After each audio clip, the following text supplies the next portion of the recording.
இன்று நாம் தொடர்ந்து கர்த்தருடைய வார்த்தைகளை சிந்திப்பதற்கு ஆதாரமாக கர்த்தருடைய வேதத்திலிருந்து ஒரு வசனத்தை வாசிக்க கேட்போம். 1 பேதுரு 4வது அதிகாரம் அதனுடைய 7வது வசனத்தை ஒருவர் வாசிக்க, மற்ற எல்லாரும் கவனிக்க உங்களை அன்பாக கேட்கிறேன். எல்லாவற்றுக்கும் முடிவு சமீபமாயிற்று. ஆகையால் தெளிந்த புத்தி உள்ளவர்களாயிருந்து ஜெபம் பண்ணுவதற்கு ஜாக்கிரதை உள்ளவர்களாய் இருங்கள். தேவனுடைய மனிதனாகிய பேதுரு தேவனுடைய பிள்ளைகளாகிய விசுவாச மக்களுக்கு தன்னுடைய முதலாவது நிருபத்தை அவர் எழுதும் பொழுது இந்த 4வது அதிகாரம் அதனுடைய 7வது வசனத்திலே விசுவாசிகளுக்கு ஒரு வார்த்தையை சொல்லி அவர் எச்சரிக்கிறார். என்ன? எல்லாவற்றுக்கும் முடிவு சமீபமாயிற்று. ஆகையால் தெளிந்த புத்தி உள்ளவர்களாய் இருந்து ஜெபம் பண்ணுவதற்கு ஜாக்கிரதையாயிருங்கள் என்று அவர் ஒரு ஆலோசனை சொல்லுகிறதை நாம் இங்கே பார்க்கிறோம். பிரியமான தேவனுடைய பிள்ளைகளே, இந்த இரவு நாம் தியானிக்க போகிற செய்தி தேவன் நியமித்து வைத்திருக்கிற முடிவுகள். ஆண்டவர் எல்லாவற்றுக்கும் ஒரு துவக்கத்தை வைத்திருந்தார். அதே போல ஆண்டவர் இந்த உலகத்திலே எல்லாவற்றுக்கும் ஒரு முடிவையும் கர்த்தர் வைத்திருக்கிறார். பேதுரு சேர்த்து சொல்லுகிறார், எல்லாவற்றுக்கும் முடிவு சமீபமாயிற்று. பிரியமானவர்களே, இந்த உலகத்தில் நாம் காண்கின்ற எல்லாம் நிரந்தரமானவைகள் அல்ல. மனிதனுடைய வாழ்க்கை நிரந்தரமானது அல்ல. இந்த உலகத்தில் எந்த ஒரு சம்பவத்தை நீங்கள் குறித்து கேட்டாலும் அது நிரந்தரமானது அல்ல. எல்லாம் வெகு சீக்கிரமாக இந்த உலகத்தில் முடிவடைய போகின்ற ஒன்றாக காணப்படுகிறது. எல்லாவற்றுக்கும் முடிவு சமீபித்து வருகிறது. ஆண்டவருக்கு மகிமை உண்டாவதாக. எல்லாவற்றுக்கும் வேதத்திலே ஒரு துவக்கம் சொல்லப்பட்டிருக்கிறது. அதே போல எல்லாவற்றுக்கும் ஒரு முடிவை, எதை துவங்கின தெய்வமே அதை முடிவை பற்றியும் சொல்லி வைத்திருக்கிறார்.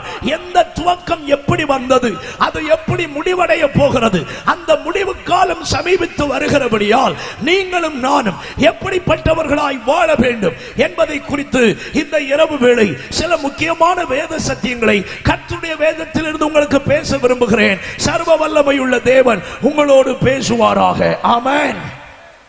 அப்போ முதலாவது தேவன் நியமித்து வைத்திருக்கிற ஒரு முடிவை வாசிக்க கேட்போம். அது உலகத்துக்கு உண்டாக போகிற முடிவு. மத்தேயு சுவிசேஷம் 13வது அதிகாரம் அதனுடைய 39, 40 ஆகிய வசனங்களை வாசிக்க கேட்போம். மத்தேயு 13, 39, 40 ஆகிய வசனங்கள். அவைகளை விதைக்கிற சத்துரு பிசாசு, அறுப்பு உலகத்தின் முடிவு, அறுப்பு உலகத்தினுடைய முடிவு, அறுக்கிறவர்கள் தேவனுடைய தூதர்கள். ஆதலால் களைகளை சேர்த்து அக்கினியால் சுட்டரிக்கிறது போல இவ்வுலகத்தினுடைய முடிவிலே நடக்கும். ஆண்டவர் இயேசு களைகளை கோதுமைக்கு நடுவிலே விதைக்கிற உவமையை குறித்து பேசும் பொழுது அதிலே ஒரு வார்த்தை பயன்படுத்துகிறார். உலகத்தினுடைய முடிவு என்று பயன்படுத்துகிறார். அப்போ ஆண்டவர் இந்த உலகத்துக்கு ஒரு முடிவை ஆண்டவர் வைத்திருக்கிறார். உலகத்துக்கு ஒரு துவக்கம் இருந்தது. ஆதியாகமம் 1வது அதிகாரம் 1வது வசனத்தை நீங்கள் கவனித்தால் ஆண்டவர் இந்த உலகத்தை உண்டாக்கினார் என்று கர்த்தருடைய வேதம் சொல்லுகிறது. வாசிக்க கேட்போம். ஆதியிலே தேவன் வானத்தையும் பூமியையும் சிருஷ்டித்தார். அப்போ ஆண்டவர் இந்த பூமிக்கு, இந்த உலகத்துக்கு ஒரு துவக்கத்தை கொடுத்தார். யார் மூலமாய் இந்த உலகம் உண்டாயிற்று? கொலோசியர் எழுதின நிருபம் 1வது அதிகாரம் 15, 16 வசனங்களை கவனித்தால் நாம் ஆராதித்துக் கொண்டிருக்கிற இரட்சகராகிய இயேசு கிறிஸ்துவின் மூலமே பிதாவாகிய தேவன் இந்த அண்ட சராசரங்களையும் அவர் உண்டாக்கினார். வாசிக்க கேட்போம். கொலோசியர் 1, 15, 16 ஆகிய வசனங்கள். அவர் அதரிசனமான தேவனுடைய குமாரனும் சர்வ சிருஷ்டிக்கு முந்தின பேருமானவர். ஏனென்றால் அவருக்குள்ளே சகலமும் சிருஷ்டிக்கப்பட்டது. பரலோகத்தில் உள்ளவைகளும் பூலோகத்தில் உள்ளவைகளும் ஆகிய காணப்படுகிறவைகளும் காணப்படாதவைகளும் ஆகிய சகல வஸ்துக்களும், சிங்காசனங்களானாலும் கர்த்தத்துவங்களானாலும் துரைத்தனங்களானாலும் அதிகாரங்களானாலும் சகலமும் அவருக்கென்றும் அவரை கொண்டும் அவருக்கு என்றும் சிருஷ்டிக்கப்பட்டது. அப்படியானால் ஆண்டவர் இயேசு கிறிஸ்து தான் இந்த உலகத்தினுடைய சிருஷ்டிகர்த்தாவாய் இருக்கிறார். பிதாவாகிய தேவன் இந்த உலகத்தை அவருக்காக, அவரை கொண்டு, அவருடைய விருப்பத்தின்படி இந்த உலகத்தை எல்லாம் உண்டாக்கினார். இன்னும் எபிரேயர் 1வது அதிகாரம் 2வது வசனத்தை கூட படித்தால் அந்த வேத வசனத்திலும் உங்களால் கவனிக்க முடியும். ஆண்டவர் இயேசுவை கொண்டு தேவன் இந்த அண்ட சராசரங்களை படைத்தார். பிரியமானவர்களே, அப்படி எல்லாவற்றையும் அவருக்காக உண்டாக்கி இருக்க மனுக்குலத்துக்காக தேவகுமாரனாகிய இயேசுவை இந்த உலகத்துக்கு பலியாக அவர் அனுப்பி இருப்பார் என்றால் மனிதன் மேல் தேவன் வைத்த அன்பு எவ்வளவு பெரியது என்பதை இந்த ராத்திரி வேளை சிந்திக்கிறதற்கு இருதயம் உள்ளவர்கள் சிந்திப்பது அவசியமான ஒன்றாக காணப்படுகிறது. அல்லேலூயா, ஆண்டவருக்கு மகிமை உண்டாகுவதாக. பிரியமானவர்களே, இந்த உலகத்தை எல்லாம் ஆண்டவராகிய இயேசுவை கொண்டு, தம்முடைய குமாரனை கொண்டு பிதாவாகிய தேவன் உண்டாக்கினார். இது ஒன்றும் தானாய் உண்டானது அல்ல. சிலர் சொல்லுகிறது போல கடவுள் என்று ஒருவர் இல்லை, இந்த உலகம் எல்லாம் தானாய் உண்டாயிற்று என்று சொல்லுவார்கள். ஒரு தடவை கடவுளை விசுவாசிக்காத ஒரு நாத்திக விஞ்ஞானி சர் ஐசக் நியூட்டன் அவர்களுடையதான அவருடைய விசிட்டிங் ரூம்ல அவரை பார்ப்பதற்கு போனார். அங்கே பார்க்க போன பொழுது அங்கே ஒரு ஆர்டிபிஷியலான சோலார் சிஸ்டம் ஒன்று செய்யப்பட்டு வைக்கப்பட்டிருந்தது. ஆண்டவருக்கு ஸ்தோத்திரம். அந்த சோலார் சிஸ்டத்தை பார்த்த உடனே அந்த நாத்திக விஞ்ஞானி அந்த ஐசக் நியூட்டன் அவர்களை பார்த்து கேட்டானா, ஐசக் நியூட்டன், இதை யார் உருவாக்கினது? இவ்வளவு அழகா இருக்கிறது, ரொம்ப பியூட்டிஃபுல்லா இருக்கிறது அப்படின்னு சொன்ன உடனே ஐசக் நியூட்டன் தன்னுடைய இருக்கையில் இருந்து சிரித்துக் கொண்டு சொன்னாரா, எனக்கு தெரியாது, நான் தூங்கி எழும்பின போது இது இப்படி இங்கே வந்திருக்கிறது என்று சொன்னாரா. உடனே அவருக்கு கோபம் வந்து விட்டது. என்ன, என்னை முட்டாள் என்று நினைக்கிறாயா? உன்னை போல நானும் ஒரு அறிவுள்ள விஞ்ஞானி. இது தானா எப்படி வரக்கூடும்? இதை ஒருவன் செய்யாமல் இது எப்படி இங்கே வந்திருக்கும்? என்னை பைத்தியக்காரன் ஆக்கலாம் என்று நினைக்கிறாயா என்று சொன்ன உடனே மறுபடியும் ஐசக் நியூட்டன் சிரித்துக் கொண்டே சொன்னாரா, இல்லை இல்லை, உண்மையைத்தான் சொல்றேன், நான் தூங்கும் போது இது இல்லை, தூங்கி எழும்பினப்போ இது இங்க வந்திருக்குது அப்படின்னு சொன்னாரா. மறுபடியும் அவர் கோபப்பட்டு தன்னுடைய இருக்கையிலிருந்து எழும்பி சொன்னாரா, மரியாதையா உண்மையை சொல்லு, என்ன பைத்தியக்காரை ஆக்கலான்னு நினைக்காத. உடனே ஐசக் நியூட்டன் தன்னுடைய இருக்கையில் இருந்து எழும்பி தன்னுடைய கைகளை கட்டிவிட்டு சொன்னாரா, நண்பா, ஒரு ஆர்டிபிஷியலான சோலார் சிஸ்டத்தையே உன்னால தானா வந்ததுன்றத நம்ப முடியலையே, இதை எவனாவது ஒருத்தன் உண்டாக்கி இருக்கணும்ன்றதுல ரொம்ப கான்பிடென்டா இருக்கிறியே. அப்படியானால் ஒரு ஆர்டிபிஷியலான காரியத்தையே ஒருத்தன் உண்டாக்குறதுக்கு வேணும்னா உண்மையான ஒரு சோலார் சிஸ்டம் ஆகாய மண்டலத்தில் இருக்கிறதே, அதை உருவாக்குகிறதற்கு ஒருவர் இருந்திருக்க வேண்டும் அல்லவா என்று கேட்டவுடனே அவனுக்கு புத்தி தெளிந்தது. ஆண்டவர் ஒருவர் உண்டு என்பதை அந்த அறையில் வைத்தவன் விசுவாசித்தானா.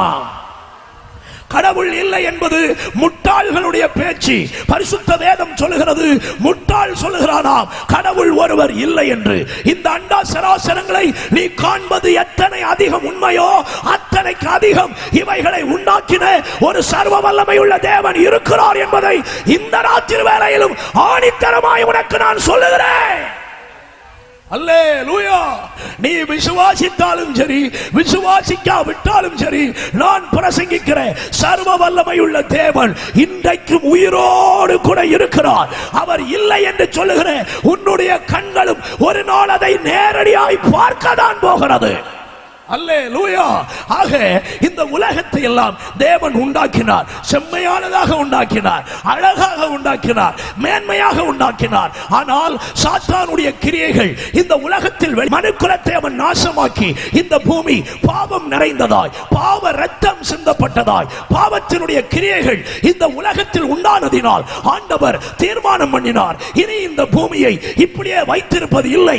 ஒரு நாள் இந்த பூமியை ஒட்டுமொத்தமாக அழித்து வேறொரு வானத்தையும் வேறொரு பூமியையும் நான் உண்டாக்க போகிறேன் சொல்லுகிறாரோ அதை கட்டாயமாக இந்த பூமியிலேயும் ஆகாய மண்டலங்களிலேயும் அவர் நிறைவேற்றுகிற தேவனாய் இருக்கிறார். வேதத்தில் காணப்படுகிற எத்தனையோ ஆயிரம் தீர்க்க தரிசனங்களிலே 70% தீர்க்க தரிசனங்கள் இன்று வரைக்கும் நிறைவேற்றிவிட்டன.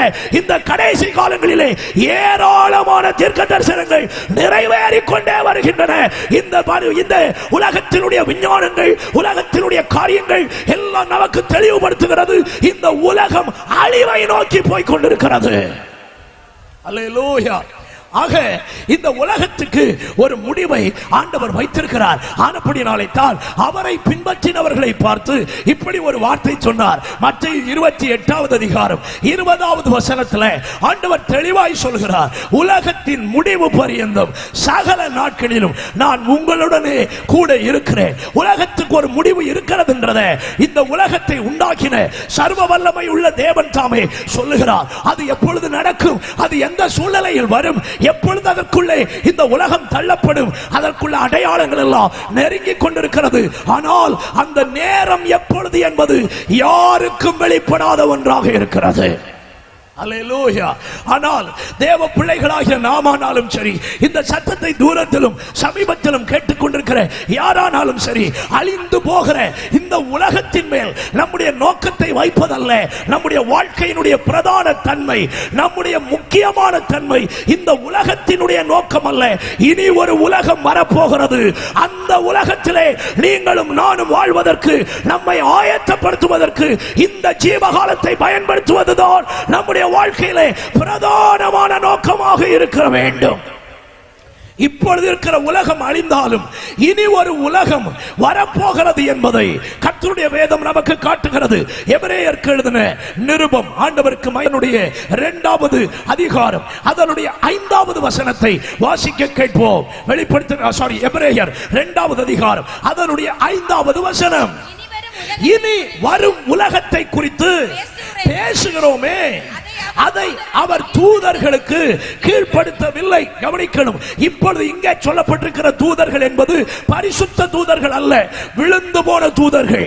ஆண்டவருக்கு மகிமை உண்டாகட்டும். இனி வருகிற உலகத்திலே இந்த விழுந்து போன தூதர்களுக்கு இடமில்லை, அவர்களுக்கு உள்ளே வாசஸ்தலம் இல்லை. இப்பொழுது விழுந்து போன தூதர்கள் இந்த பூமியை கெடுத்துக் கொண்டிருக்கிறார்கள். சாத்தான் என்கிற பெயரிலே இந்த உலகம் முழுவதையும் நாசமாக்கி கொண்டிருக்கிறார். இனி வருகிற உலகம் இருக்கிறதே, அதை அவர் அந்த தூதர்களுக்கு கீழ்ப்படுத்தவில்லை. அவருக்கு பிரியமாய் வாழ்கிற அவருடைய பரிசுத்தவான்களுக்கு என்று மட்டுமே அந்த உலகத்தை வைத்திருக்கிறார். அன்பு சகோதரா சகோதரி, இந்த ராத்திரி வேளை என்னுடைய கேள்வி, இனி வருகிற உலகத்திலே உனக்கு ஒரு குடியுரிமை பெற்றிருக்கிறாயா? அந்த இடத்திலே நீ வாழ்வாய் என்கிற அந்த நம்பிக்கை இந்த ராத்திரி உன்னுடைய வாழ்க்கையில இருக்கிறதா? இந்த ராத்திரி கன்வென்ஷன் கூட்டங்கள் எதற்காக நடந்து கொண்டிருக்கின்றன? இந்த உலகத்திலே கர்த்தர் எல்லாவற்றையும் தந்து உன்னை இந்த உலகத்தில் நிரந்தரமாய் வைப்பார் என்று சொல்லுவதற்கல்ல. இந்த உலகத்திலே மனிதன் ஒரு நாள் மரிப்பது நிச்சயம், இந்த உலகம் அழிவது நிச்சயம், இந்த உலகத்தில் உள்ள எல்லாம் அழிந்து நாசமாவது நிச்சயம். ஆனால் இனி ஒரு உலகம் வருகிறதே, அந்த உலகத்திலே மனிதனுக்கு மரணம் இல்லை, மனிதனுக்கு கவலை இல்லை, மனிதனுக்கு கண்ணீர் இல்லை, மனிதனுக்கு வேதனை இல்லை. மனிதனுக்கு நித்திய ஜீவனை கர்த்தர் கொடுத்து அவனை சந்தோஷமாக வாழ வைக்கிறதற்கு ராஜாதி ராஜாவாய், கர்த்தாதி கர்த்தராய், ஏக சக்கராதிபதியாய் நான் பிரசங்கிக்கிற இயேசு சீக்கிரம் வரப்போகிறார். அவருடைய வருகையிலே நீ எடுத்துக் கொள்ளப்பட்டு அந்த உலகத்துக்கு பாக்கியவானாக நீ மாறுவாயா? இந்த ராத்திரி வேளை அதற்கு நீ ஆயத்தம் இல்லாவிட்டால் உன்னை போல நிர்பாக்கியவான் உலகத்தில் ஒருவனும் இல்லை. உலகத்தில் எவ்வளவு சம்பிரமமாய் வாழ்ந்தாய் அது பெரிதல்ல. உலகத்தில் நீ எவ்வளவு செல்வாக்கு உள்ளவனாய் வாழ்கிறாய் அது முக்கியமல்ல. தேவனுடைய மனிதனாகிய காலம் சென்ற டாக்டர் பில்லி கிரஹாம் அவர்கள் ஒரு விஷயம் இப்படி சொன்னார்கள், இந்த உலகம் எவ்வளவு பெரிதாய் உன்னை அறிந்து வைத்திருந்தாலும் பரலோகத்தில் உன் பெயர் அறியப்படாவிட்டால் உன்னை போல முட்டாள் இந்த உலகத்தில் ஒருவனும் இல்லை என்று பிரசங்கித்தார். இந்த ராத்திரி வேளை சிந்தித்து பார். மனிதன் இந்த உலகத்தில் வாழும் பொழுது கண்ணு கட்டாத தொலைகளிலே இடங்களை வாங்கி போடுகிறான், பிளாட்ஸை வாங்குகிறான், அதை செய்கிறான், இதை செய்கிறான். எனக்கு அங்கே சொத்து இருக்கிறது, இங்கே சொத்து இருக்கிறது, அங்கே ப்ராப்பர்ட்டி இருக்கிறது என்றெல்லாம் பேசுகிறான். இன்று என்னுடைய கேள்வி, இனி வருகிற உலகத்திலே உனக்கு ஏதாவது பங்கு இருக்கிறதா நண்பா? இனி வருகிற உலகத்திலே நீ வாழ்கிறதற்கு எதையாகிலும் செய்திருக்கிறாயா? அந்த உலகத்தில் வாழ என்ன செய்ய வேண்டும்?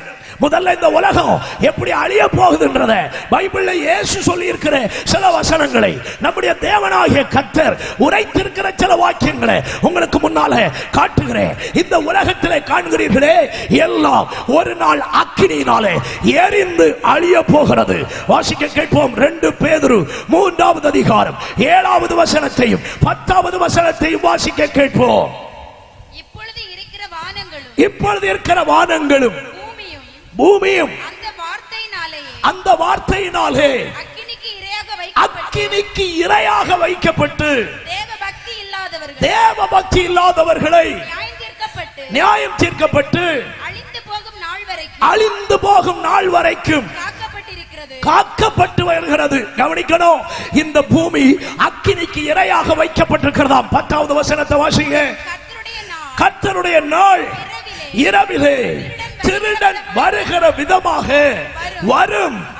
அப்பொழுது வானங்கள் மட மட என்று அகன்று போகும், பூதங்கள் வெந்து உருகி போகும், பூமியும் அதில் உள்ள கிரியைகளும் எரிந்து அழிந்து போகும். பாருங்கள், ஆண்டவருடைய வார்த்தை நமக்கு தெளிவாய் சொல்கிறது.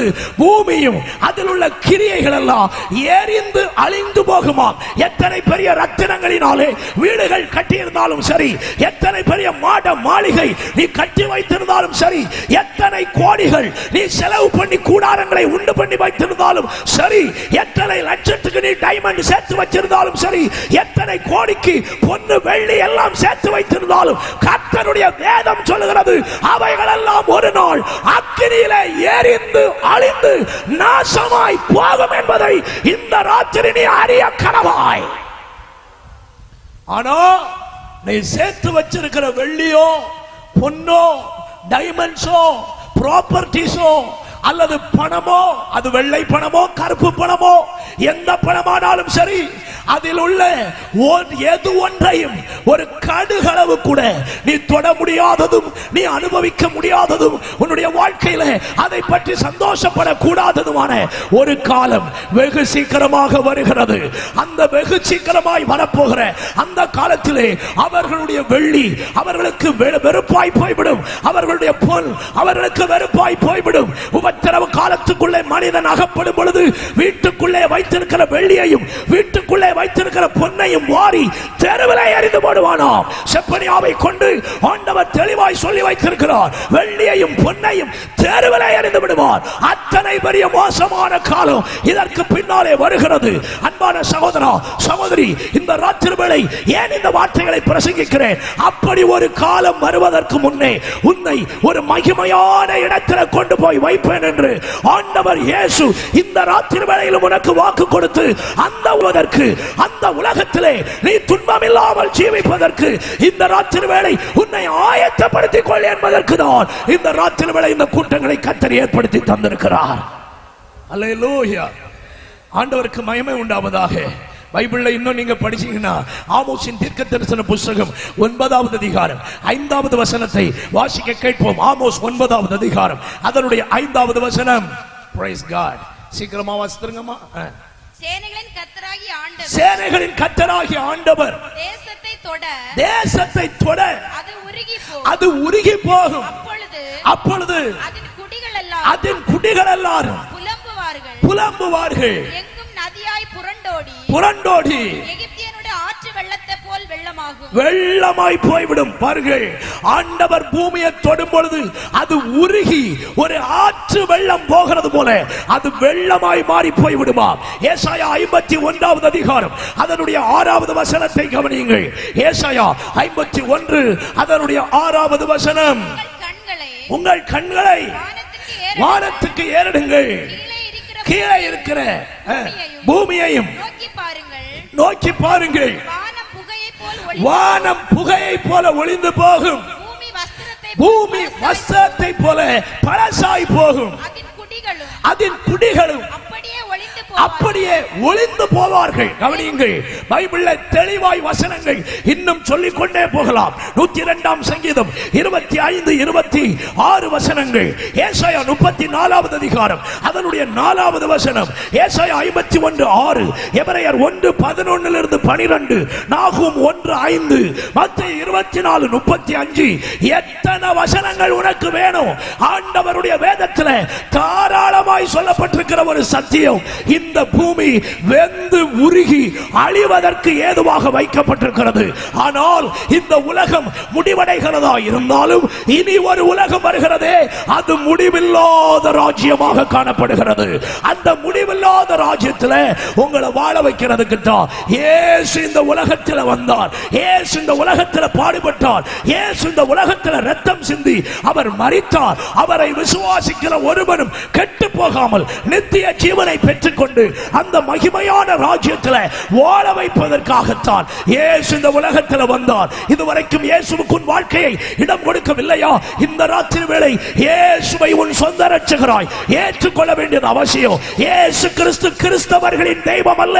இயேசு கிறிஸ்து முழு உலகத்தினுடைய இரட்சகராக இருக்கிறார். அல்லேலூயா. அவரை விசுவாசித்து இனி வருகிற அந்த கொடூரமான நாட்களுக்கு உங்களை தப்புவித்து உங்களை காப்பாற்றிக் கொண்டு அந்த மகிமையான ராஜ்யத்தில் இனி வருகிற உலகத்தில் நீங்கள் சந்தோஷமாக இருக்க கர்த்தர் உங்களுக்கு கிருபை தருவாராக. இனி வரும் உலகம் என்றால் உங்களுக்கு புரியாதா இருக்கலாம். ஆகவே வேதத்திலிருந்து 1-2 வசனங்களை உங்களுக்கு காட்டுகிறேன். இனி வருகிற உலகம் அது எப்படி இருக்கும், அல்லது அந்த பரலோக நித்திய வாழ்வு அது எப்படி இருக்கும்? வெளிப்படுத்தல் 21வது வசனத்தில் இருந்து 21வது அதிகாரம் 1வது வசனத்தில் இருந்து அதனுடைய 5வது வசனம் வரைக்கும் நீங்க கவனிச்சா பைபிள் மிக தெளிவாக சொல்லுகிறது. பின்பு நான் புதிய வானத்தையும் புதிய பூமியையும் கண்டேன். முந்தின வானமும் முந்தின பூமியும் ஒளிந்து போயிற்று, சமுத்திரமும் இல்லாமல் போயிற்று. ஒரு அல்லேலூயா சொல்லலாமா? சந்தோஷமா ஒரு அல்லேலூயா சொல்லுங்க. பீச்சில் போய் என்ஜாய் பண்ணணும்ன்ற ஆட்கள் எல்லாம் இப்பவே போய் என்ஜாய் பண்ணிக்கிடணும். இனி ஒரு உலகம் வருது, அந்த உலகத்துல பீச் இல்ல. அல்லேலூயா. பீச்சில் போய் மணல்ல உருளலாம்னா வாய்ப்பே கிடையாது. பீச் இல்லாத உலகமாக்க இனி வர்ற உலகம். சந்தோஷம் உள்ளவங்க எல்லாம் ஒரு அல்லேலூயா சொல்லுங்க. அப்போ பீச் இல்லாட்டா சந்தோஷம் தான். கர்த்தர் உங்களை ஆசீர்வதிப்பாராக. ஒரு அல்லேலூயா சொல்லுங்க பார்க்கலாம். நல்ல சந்தோஷமா ஒரு அல்லேலூயா சொல்லுங்க பார்க்கலாம். சமுத்திரம் அதுல இல்ல. ஆனால் அதற்கு பின்னால நீங்க பாத்தீங்கன்னா 3வது வசனத்திலிருந்து கவனிங்க, வாசிங்கம்மா. மேலும் பரலோகத்திலிருந்து உண்டான ஒரு பெரும் சத்தத்தை கேட்டேன். அது இதோ மனுஷர்களிடத்திலே தேவனுடைய வாசஸ்தலம் இருக்கிறது. அவர்களிடத்திலே அவர் வாசமாயிருப்பார். முதலாவது அந்த உலகத்திலே என்ன நமக்கு பாக்கியம்னா, இதுவரைக்கும் நாம் விசுவாசித்து ஆராதித்துக் கொண்டிருக்கிற சர்வ வல்லமையுள்ள தேவனை முகமுகமாக பார்க்கிற ஒரு பெரிய பாக்கியத்தை கர்த்தர் அந்த உலகத்தில் வச்சிருக்கிறார். எத்தனை பேருக்கு ஆண்டவரை பார்க்கணும்னு ஆசை உள்ளவங்க எல்லாம் கை உயர்த்தி ஒரு அல்லேலூயா, சத்தமா ஒரு அல்லேலூயா. ஆண்டவரை பார்க்கணும்ன்ற ஆசை இருந்தா அல்லேலூயா பிச்சைக்காரனுக்கு போடுற மாதிரி வராது, கம்பீரமா வரும். ஆமா, இப்பதான் கொஞ்சம் ஆசை வந்த மாதிரி தெரியுது. கேட்டீங்களா? உண்மையாகவே இப்ப ஒருக்கா கூட கவனம் உள்ளவங்க எல்லாம் இயேசுவை பார்க்கவங்க ஒரு அல்லேலூயா சொல்லுங்க பார்க்கலாம். இப்பதான் நல்ல ஆசை வந்திருக்கு. ஒரு சங்கீத ஒரு பாடல்காரர் அழகாக பாடுகிறார், ஒரு பரிசுத்தவான். ஆமென். இன்ப இயேசு ராஜாவை பார்த்தால் போதும், மகிமையிலே அவரோடு வாழ்ந்தால் போதும். ஆனா இந்த உலகத்துல சிலர் சொல்றது என்ன தெரியுமா? இங்க ஒரு 2 மாடி வீடு கட்டினால் போதும், அங்கே கட்டிலும் மெத்தையும் போட்டு உறங்கினால் போதும், ஏசி கிடைத்தால் போதும், கார் கிடைத்தால் போதும். அதெல்லாம் ஒரு நாள் சுட்டு எரிக்கப்பட்டு சாம்பலாய் போகும். ஆனால் இயேசுவை காண்கிறதற்கு பாக்கியம் உள்ளவன் அவன் நித்திய காலமாய் ஆசீர்வதிக்கப்பட்டவனாக இந்த பூலோகத்தில் அல்ல, பரலோகத்தில் அவன் வாழ்கிறான். அல்லேலூயா. எத்தனை பேருக்கு அந்த பாட்டு தெரியும்? கைகளை உயர்த்தி ஒரு அல்லேலூயா சொல்லுங்க பார்க்கலாம். அவரு இயேசுவை பார்க்கிறதுக்குள்ள ஆசையை அந்த பாடல்ல அழகா சொல்றாரு. அதாவது முட்கிரீடம் சூட்டப்பட்ட தலைய பாப்பேன் ஆசையில பாடி இருக்கிறாரு. பொற்கிரீடம் சூட்டி நானும் சொல்லுங்க பணிந்திடுவேன். ஆமா, நான் பாடல்களுக்கு எதிராளி கிடையாது. வசனமே புது பாட்டு பாடுங்கன்னு சொல்லுது, அதனால நான் பாடலுக்கு எதிராளி கிடையாது. ஆனா இந்த சில பாடல் எல்லாம் கருத்தும் கிடையாது, ஒரு சுக்கும் கிடையாது. அல்லேலூயா. கருத்து இல்லாத பாட்டுக்கு நான் கட்டாய எதிராளி தான், கருத்துள்ள பாட்டுக்கு நான் ஆதரவாளி தான். கைகளை உயர்த்தி ஒரு அல்லேலூயா சொல்லுங்க. சில பாட்டை அவன் என்ன பாடுகாமன்னு அவனுக்கும் தெரியாது, கேட்கிறவனுக்கும் தெரியாது. நல்ல கருத்துள்ள பாடல்கள் இப்பவும் புது பாட்டெல்லாம் வரத்தான் செய்யுது. ஒரு அல்லேலூயா சொல்லுங்க பார்க்கலாம். ஆமென். எல்லாருக்கும் கர்த்தர் அப்படி கிருபை தருவாராக. ஆனா பழைய பாட்டு இருக்கு பத்தியலா, அதை பாடினாலே ஒரு ஆனந்தம் தான். ஆமா சொல்லுங்க. அல்லேலூயா. ஒருவரை பாடலாமா? முட்கிரீடம் சூட்டப்பட்ட தலையை பார்த்து பொற்கிரீடம் சூட்டி நானும் பணிந்திடுவேன். முட்கிரீடம் சூட்டப்பட்ட தலையை பார்த்து பொற்கிரீடம் சூட்டி நானும் பணிந்திடுவேன். வாரினால் ஆடிப்பட்ட முதுகை பார்த்து, வாரினால் ஆடிப்பட்ட முதுகை பார்த்து ஒவ்வொரு காயங்களாய் முத்தம் செய்வேன். ஒவ்வொரு காயங்களாய் முத்தம் செய்வேன். இந்த இயேசு ராஜாவை நான் பார்த்தால் போதும், மகிமையில் அவரோடு நான் வாழ்ந்தால் போதும். கைகளை கட்டி இந்த இயேசு ராஜாவை நான் பார்த்தால் போதும், மகிமையில் அவரோடு நான் வாழ்ந்தால் போதும். நிச்சயமா மோட்ச வீட்டில் சேர்ந்தால் போதும், நிச்சயமா மோட்ச வீட்டில் சேர்ந்தால் போதும். அல்லேலூயா கூட்டத்தில் நான் மகிழ்ந்தால் போதும், அல்லேலூயா கூட்டத்தில் நான் மகிழ்ந்தால் போதும். இந்த இயேசு ராஜாவை நான் பார்த்தால் போதும், மகிமையில் அவரோடு நான் வாழ்ந்தால் போதும். கைகளை தட்டலாம். இந்த இயேசு ராஜாவை நான் பார்த்தால் போதும், மகிமையில் அவரோடு நான் வாழ்ந்தால் போதும். இயேசுவின் இரத்தத்தாலே மீட்கப்பட்டு, வசனமாவேயாலே காக்கப்பட்டு, இயேசுவின் இரத்தத்தாலே மீட்கப்பட்டு, வசனமாவேயாலே காக்கப்பட்டு, கரை நிறையற்ற பரிசுத்தரோடு, கரை நிறையற்ற பரிசுத்தரோடு, ஓ ஏழையான் பொன்வீதியில் உலாவிடுவே, ஏழை நான் பொன்வீதியில் உலாவிடுவே. இயேசு ராஜாவை நான் பார்த்தால் போதும், மகிமையில் அவரோடு நான் வாழ்ந்தால் போதும். இயேசு ராஜாவை நான் பார்த்தால் போதும், மகிமையில் அவரோடு நான் வாழ்ந்தால் போதும். தூதர்கள் வீணைகளை மீட்டும் போது, நிறைவான ஜெய கோஷம் முழக்கும் போது, தூதர்கள் வீணைகளை மீட்டும் போது, நிறைவான ஜெய கோஷம் முழக்கும் போது, அல்லேலூயா கீதம் பாடிக்கொண்டு, அல்லேலூயா கீதம் பாடிக்கொண்டு, அன்பராம் இயேசுவோடு அகமகிழ்வே, அன்பராம் இயேசுவோடு அகமகிழ்வே. இயேசு ராஜாவை நான் பார்த்தால் போதும், மகிமையில் அவரோடு நான் வாழ்ந்தால் போதும்.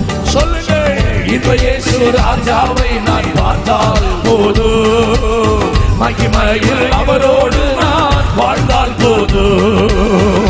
என்னுள்ளம் நன்றியால் நிறைவேறுதே, எந்த நின் பாக்கிய வீட்டை நினைக்கையிலே, என்னுள்ளம் நன்றியால் நிறைவேறுதே, எந்த நின் பாக்கிய வீட்டை நினைக்கையிலே. அல்லேலூயா அல்லேலூயா அல்லேலூயா அல்லேலூயா. வர்ணிக்க எந்த நாவு போதாதையா, வர்ணிக்க எந்த நாவு போதாதையா.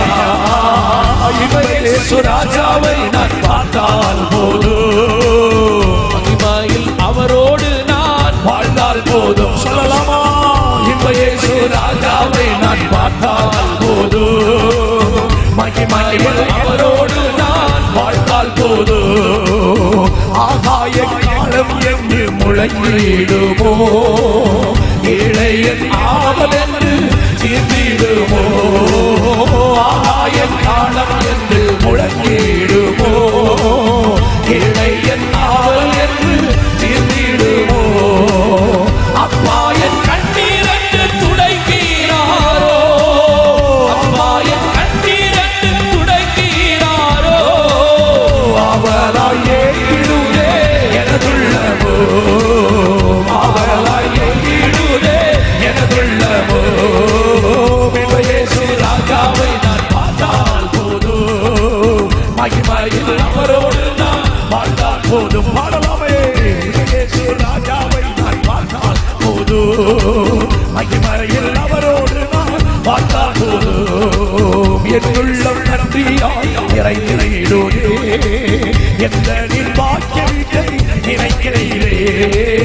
என் உள்ளம் நன்றியாய் நிறைந்திடுதே, எந்த நிர்வாகிய வீட்டை நினைக்கிறீரே.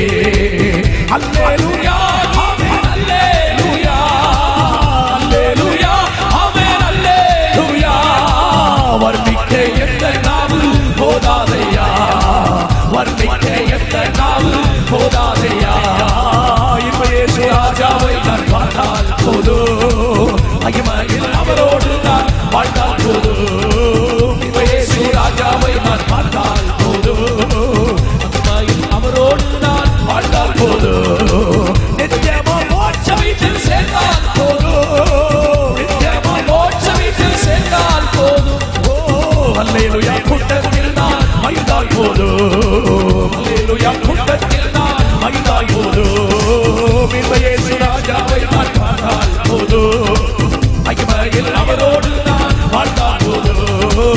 இந்த இயேசு ராஜாவை நான் பார்த்தால் போதும், மகிமையில் அவரோடு நான் வாழ்ந்தால் போதும். கைகளை தட்டி ராஜாதி ராஜாவை உயர்த்தி துதியுங்கள். ஹல்லேலூயா. ஆண்டவருக்கு மகிமை. அப்படியானால் ஆண்டவரை முகமுகமாக பார்க்கிற ஒரு மகிமையான வாழ்க்கையை இனி வரும் உலகம் என்று அழைக்கப்படுகின்ற அந்த மகிமையான பரலோக வாழ்க்கைக்குள்ள கர்த்தர் வச்சிருக்கிறார். வாசிக்க கேட்போம் தொடர்ந்து அந்த வசனத்தை. வெளிப்படுத்தல் அதனுடைய 21வது அதிகாரம் 3வது வசனத்தினுடைய பின்பகுதி.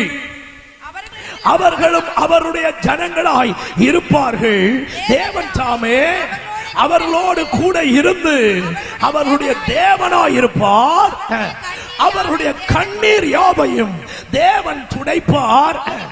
இனி மரணமும் இல்லை, துக்கமும் இல்லை, அலறுதலும் இல்லை, வருத்தமும் இல்லை, முந்தினவைகள் ஒளிந்து போயின என்று விளம்பினது. அப்ப கவனிங்க, அந்த உலகத்தில் இருக்கிற வாழ்க்கையை பாருங்கள். கண்ணீர் இல்லாத வாழ்க்கை, துக்கம் இல்லாத வாழ்க்கை, துயரம் இல்லாத வாழ்க்கை, வேதனை இல்லாத வாழ்க்கை. அப்படியானால் இந்த உலகத்தில் மனுஷன் அனுபவிக்கிற எந்த வேதனையும், எந்த பிரச்சனையும், எந்த உபத்திரமும் இல்லாத ஒரு மகிமையான ராஜ்யம் தான் இனி வரப்போகிறதான உலகம். அந்த உலகத்தை தேவன் எல்லாருக்கும் கொடுக்கிறாரா? இல்லை. ஆண்டவர் இயேசுவை எவன் ஒருவன் விசுவாசிக்கிறானோ அவனுக்கு மட்டுமே அந்த உலகத்தை அவர் கொடுக்கிறவராயிருக்கிறார். காரணம் என்ன? அதை உண்டாக்கினவர் அவர், அதை உண்டாக்கினவர் அவராயிருக்கிறபடியால் அவருடைய கற்பனைகளுக்கு கீழ்ப்படிந்து, அவருடைய பிரமாணங்களுக்கு கீழ்ப்படிந்து எவன் ஒருவன் ஆண்டவர் இயேசுவை விசுவாசித்து அவருக்கு தன் வாழ்க்கையை ஒப்புக் கொடுக்கிறானோ அவனுக்கு அந்த மகிமையான வீட்டை, அந்த மகிமையான ராஜ்யத்தை அவருக்கு பங்களிக்கும்படியாக அவர் விருப்பம் உள்ளவராயிருக்கிறார். இந்த ராத்திரி வேளை அந்த உலகத்திலே வாழ நீ ஆயத்தப்பட்டிருக்கிறாயா?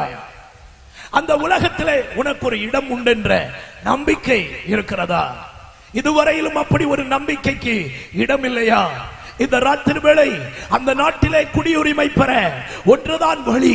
ஒன்று, இயேசுவை ஏற்றுக்கொள். இரண்டாவது, தண்ணீரிலே முழுகி ஞானஸ்நானம் பெற்றுக்கொள். பிதா குமாரன் பரிசுத்தாவின் நாமத்திலே ஞானஸ்நானம் பெற்றுக்கொள். பரிசுத்தாவியினுடைய முத்திரையை அடையாளமாக பெற்றுக்கொள். கூடுமான வரைக்கும் 100% பரிசுத்தமான வாழ்க்கையை வாழ்வதற்கு முயற்சி செய். அவர் வருகிற நிமிஷத்தில் ஆயத்தம் உள்ளவனாக காணப்படுகிறவன் மட்டுமே அந்த மகிமையான ராஜ்யத்தை சுதந்திரிக்கிறதற்கு ஏதுவாய் மாறுவானே தவிர மற்றபடி ஒருவரும் அதற்குள் பிரவேசிப்பது என்பது கூடாத காரியம். கைகளை உயர்த்தி ஒரு அல்லேலூயா சொல்லுங்க. சிலர் எல்லாம் சொல்றதை நான் கேட்டிருக்கேன்.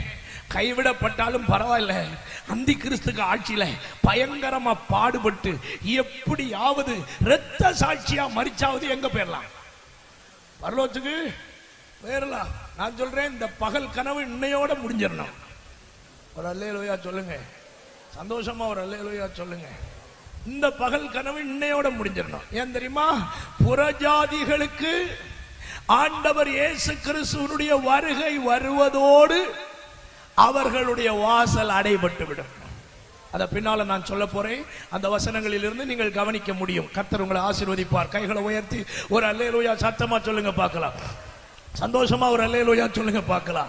இயேசு கிறிஸ்துவினுடைய வருகை வருகிற அந்த நிமிஷம் வரைக்கும் ஒரு தேவனுடைய பிள்ளை அல்லது உலகத்தில் வாழ்கிற ஒரு மனிதனுக்கு ரட்சிக்கப்படுவதற்குள்ள வாசல் திறந்திருக்கிறது. அந்த வாசல் அடைபடுவதற்கு முன்னே எவன் ஒருவன் இந்த வாசல் வழியாக உட்பிரவேசிக்கிறானோ அவனுக்கு அந்த உலகத்திலே அவரோடு கூட வாழ்கிற பாக்கியத்தை கர்த்தர் வைத்திருக்கிறார். அப்போ உலகத்துக்கு ஒரு முடிவை கர்த்தர் ஆயத்தப்படுத்தி வைத்திருக்கிறார். உலகத்தில் என்ன சேர்த்தாய் அது பெரிதல்ல. உலகத்தில் எத்தனை பெரிய கார்ல போகிறாய் அது பெரிதல்ல. உலகத்தில் எப்படிப்பட்ட ஐஸ்வர்யமானாய் நீ வாழ்கிறாய் அதல்ல பெரிது. இந்த உலகத்திலே என்ன இருந்தாலும் சரி இல்லாவிட்டாலும் சரி அதை விளக்குகிறதுக்கு தான் ஐஸ்வர்யவான் லாசருடைய உவமையை சொன்னார். இந்த உலகத்திலே சம்பிரமமாய் வாழ்ந்து நரகத்துக்கு பாக்கியவானாய் போகிறதை விட ஒன்றுமில்லாமல் கஷ்டப்பட்டு வாழ்ந்தாலும் பரலோக ராஜ்யத்துக்கு பாக்கியவானாய் வாழ்கிறவன் தான் கர்த்தருடைய பார்வையிலே விலையேற பெற்றவனாக இருக்கிறார். பரலோக ராஜ்யம் கண்ணை விட மேலானது. பரலோக ராஜ்யம் கையை விட மேலானது. பரலோக ராஜ்யம் காலை விட மேலானது. ஆண்டவர் நம்முடைய சரீர உறுப்புகளை விட நம்முடைய ஆத்மாவிலே பரலோகத்துக்குரிய பாக்கியத்தை பெற வேண்டும் என்று அவர் விரும்புகிற தெய்வமாக இருக்கிறார். உன்னை கெடுக்கக்கூடிய காரியங்களை உன்னை விட்டு விலக்கு. துன்மார்க்கமான வாழ்க்கையை விட்டு வெளியே வா. பாவ வழிகளை விட்டு வெளியே வா. அநியாயமான ஜீவியத்தை விட்டு வெளியே வா. கர்த்தர் விரும்பாத காரியங்களை விட்டு வெளியே வா. ஆண்டவருக்கு பிரியமான வாழ்க்கை வாழ்கிறதற்கு இன்றைக்கு உன்னை ஒப்புக்கொடு. உன்னை ஆண்டு கொண்டிருக்கிற பாவத்தின் அதிகாரியாகிய சாத்தானை விட்டு வெளியே வா. இன்றைக்கு நீ ரட்சிக்கப்பட வேண்டும் என்று விரும்பு. உன்னை ஆட்கொள்ளுகிற சாத்தானின் அதிகாரங்களை இந்த ராத்திரியிலே உடைத்து உன்னை விடுவிக்கிறதற்கு நான் பிரசங்கிக்கிற இயேசு உண்மை உள்ளவராக இருக்கிறார். அல்லேலூயா. சந்தோஷமா ஒரு அல்லேலூயா சொல்லுங்க. இந்த பூமியில உள்ளதெல்லாம் அழிந்து நாசமாய் போக போகிறது. நாம் பார்த்து கொண்டிருக்கிற சூரியன், சந்திரன், நட்சத்திரங்கள் எல்லாமே அழிய போகிறதாம். யோவேலின் தீர்க்கதரிசன புத்தகம் 2வது அதிகாரம் 31வது வசனத்தை வாசிக்க கேட்போம். யோவேலின் தீர்க்கதரிசன புத்தகம் 2வது அதிகாரம் அதனுடைய 31வது வசனம். கர்த்தருடைய பெரிதும் பயங்கரமான நாள் வரும் முன்னே சூரியன் இருளாகவும் சந்திரன் இரத்தமாகவும் மாறும். பைபிள் சொல்லுது சூரியன் இருளாகவும் சந்திரன் இரத்தமாகவும் மாறும். அதே அதிகாரத்தினுடைய 10வது வசனத்தை கூட வாசிங்க. 2:10. அவைகளுக்கு முன்பாக பூமி அதிரும், வானங்கள் அசையும், சூரியனும் சந்திரனும் இருண்டு போகும். 3வது அதிகாரம் 15வது வசனம் கூட. யோவேல் 3வது அதிகாரம் 15வது வசனம் கூட. சூரியனும் சந்திரனும் இருண்டு போகும், நட்சத்திரங்கள் ஒளி மங்கும். பாருங்கள், ஆண்டவருடைய வார்த்தை தெளிவாய் சொல்கிறது. இவைகள் எல்லாம் இப்படி சம்பவிக்கிறதா இருக்க வெளிப்படுத்தின விசேஷம் 6வது அதிகாரம் 12, 13 ஆகிய வசனங்களை ஒரு விசை வாசிக்க கேட்போம். வெளிப்படுத்தல் 6, 12, 13 வசனங்கள். அவர் 6ஆம் முத்திரையை உடைக்க கண்டேன்.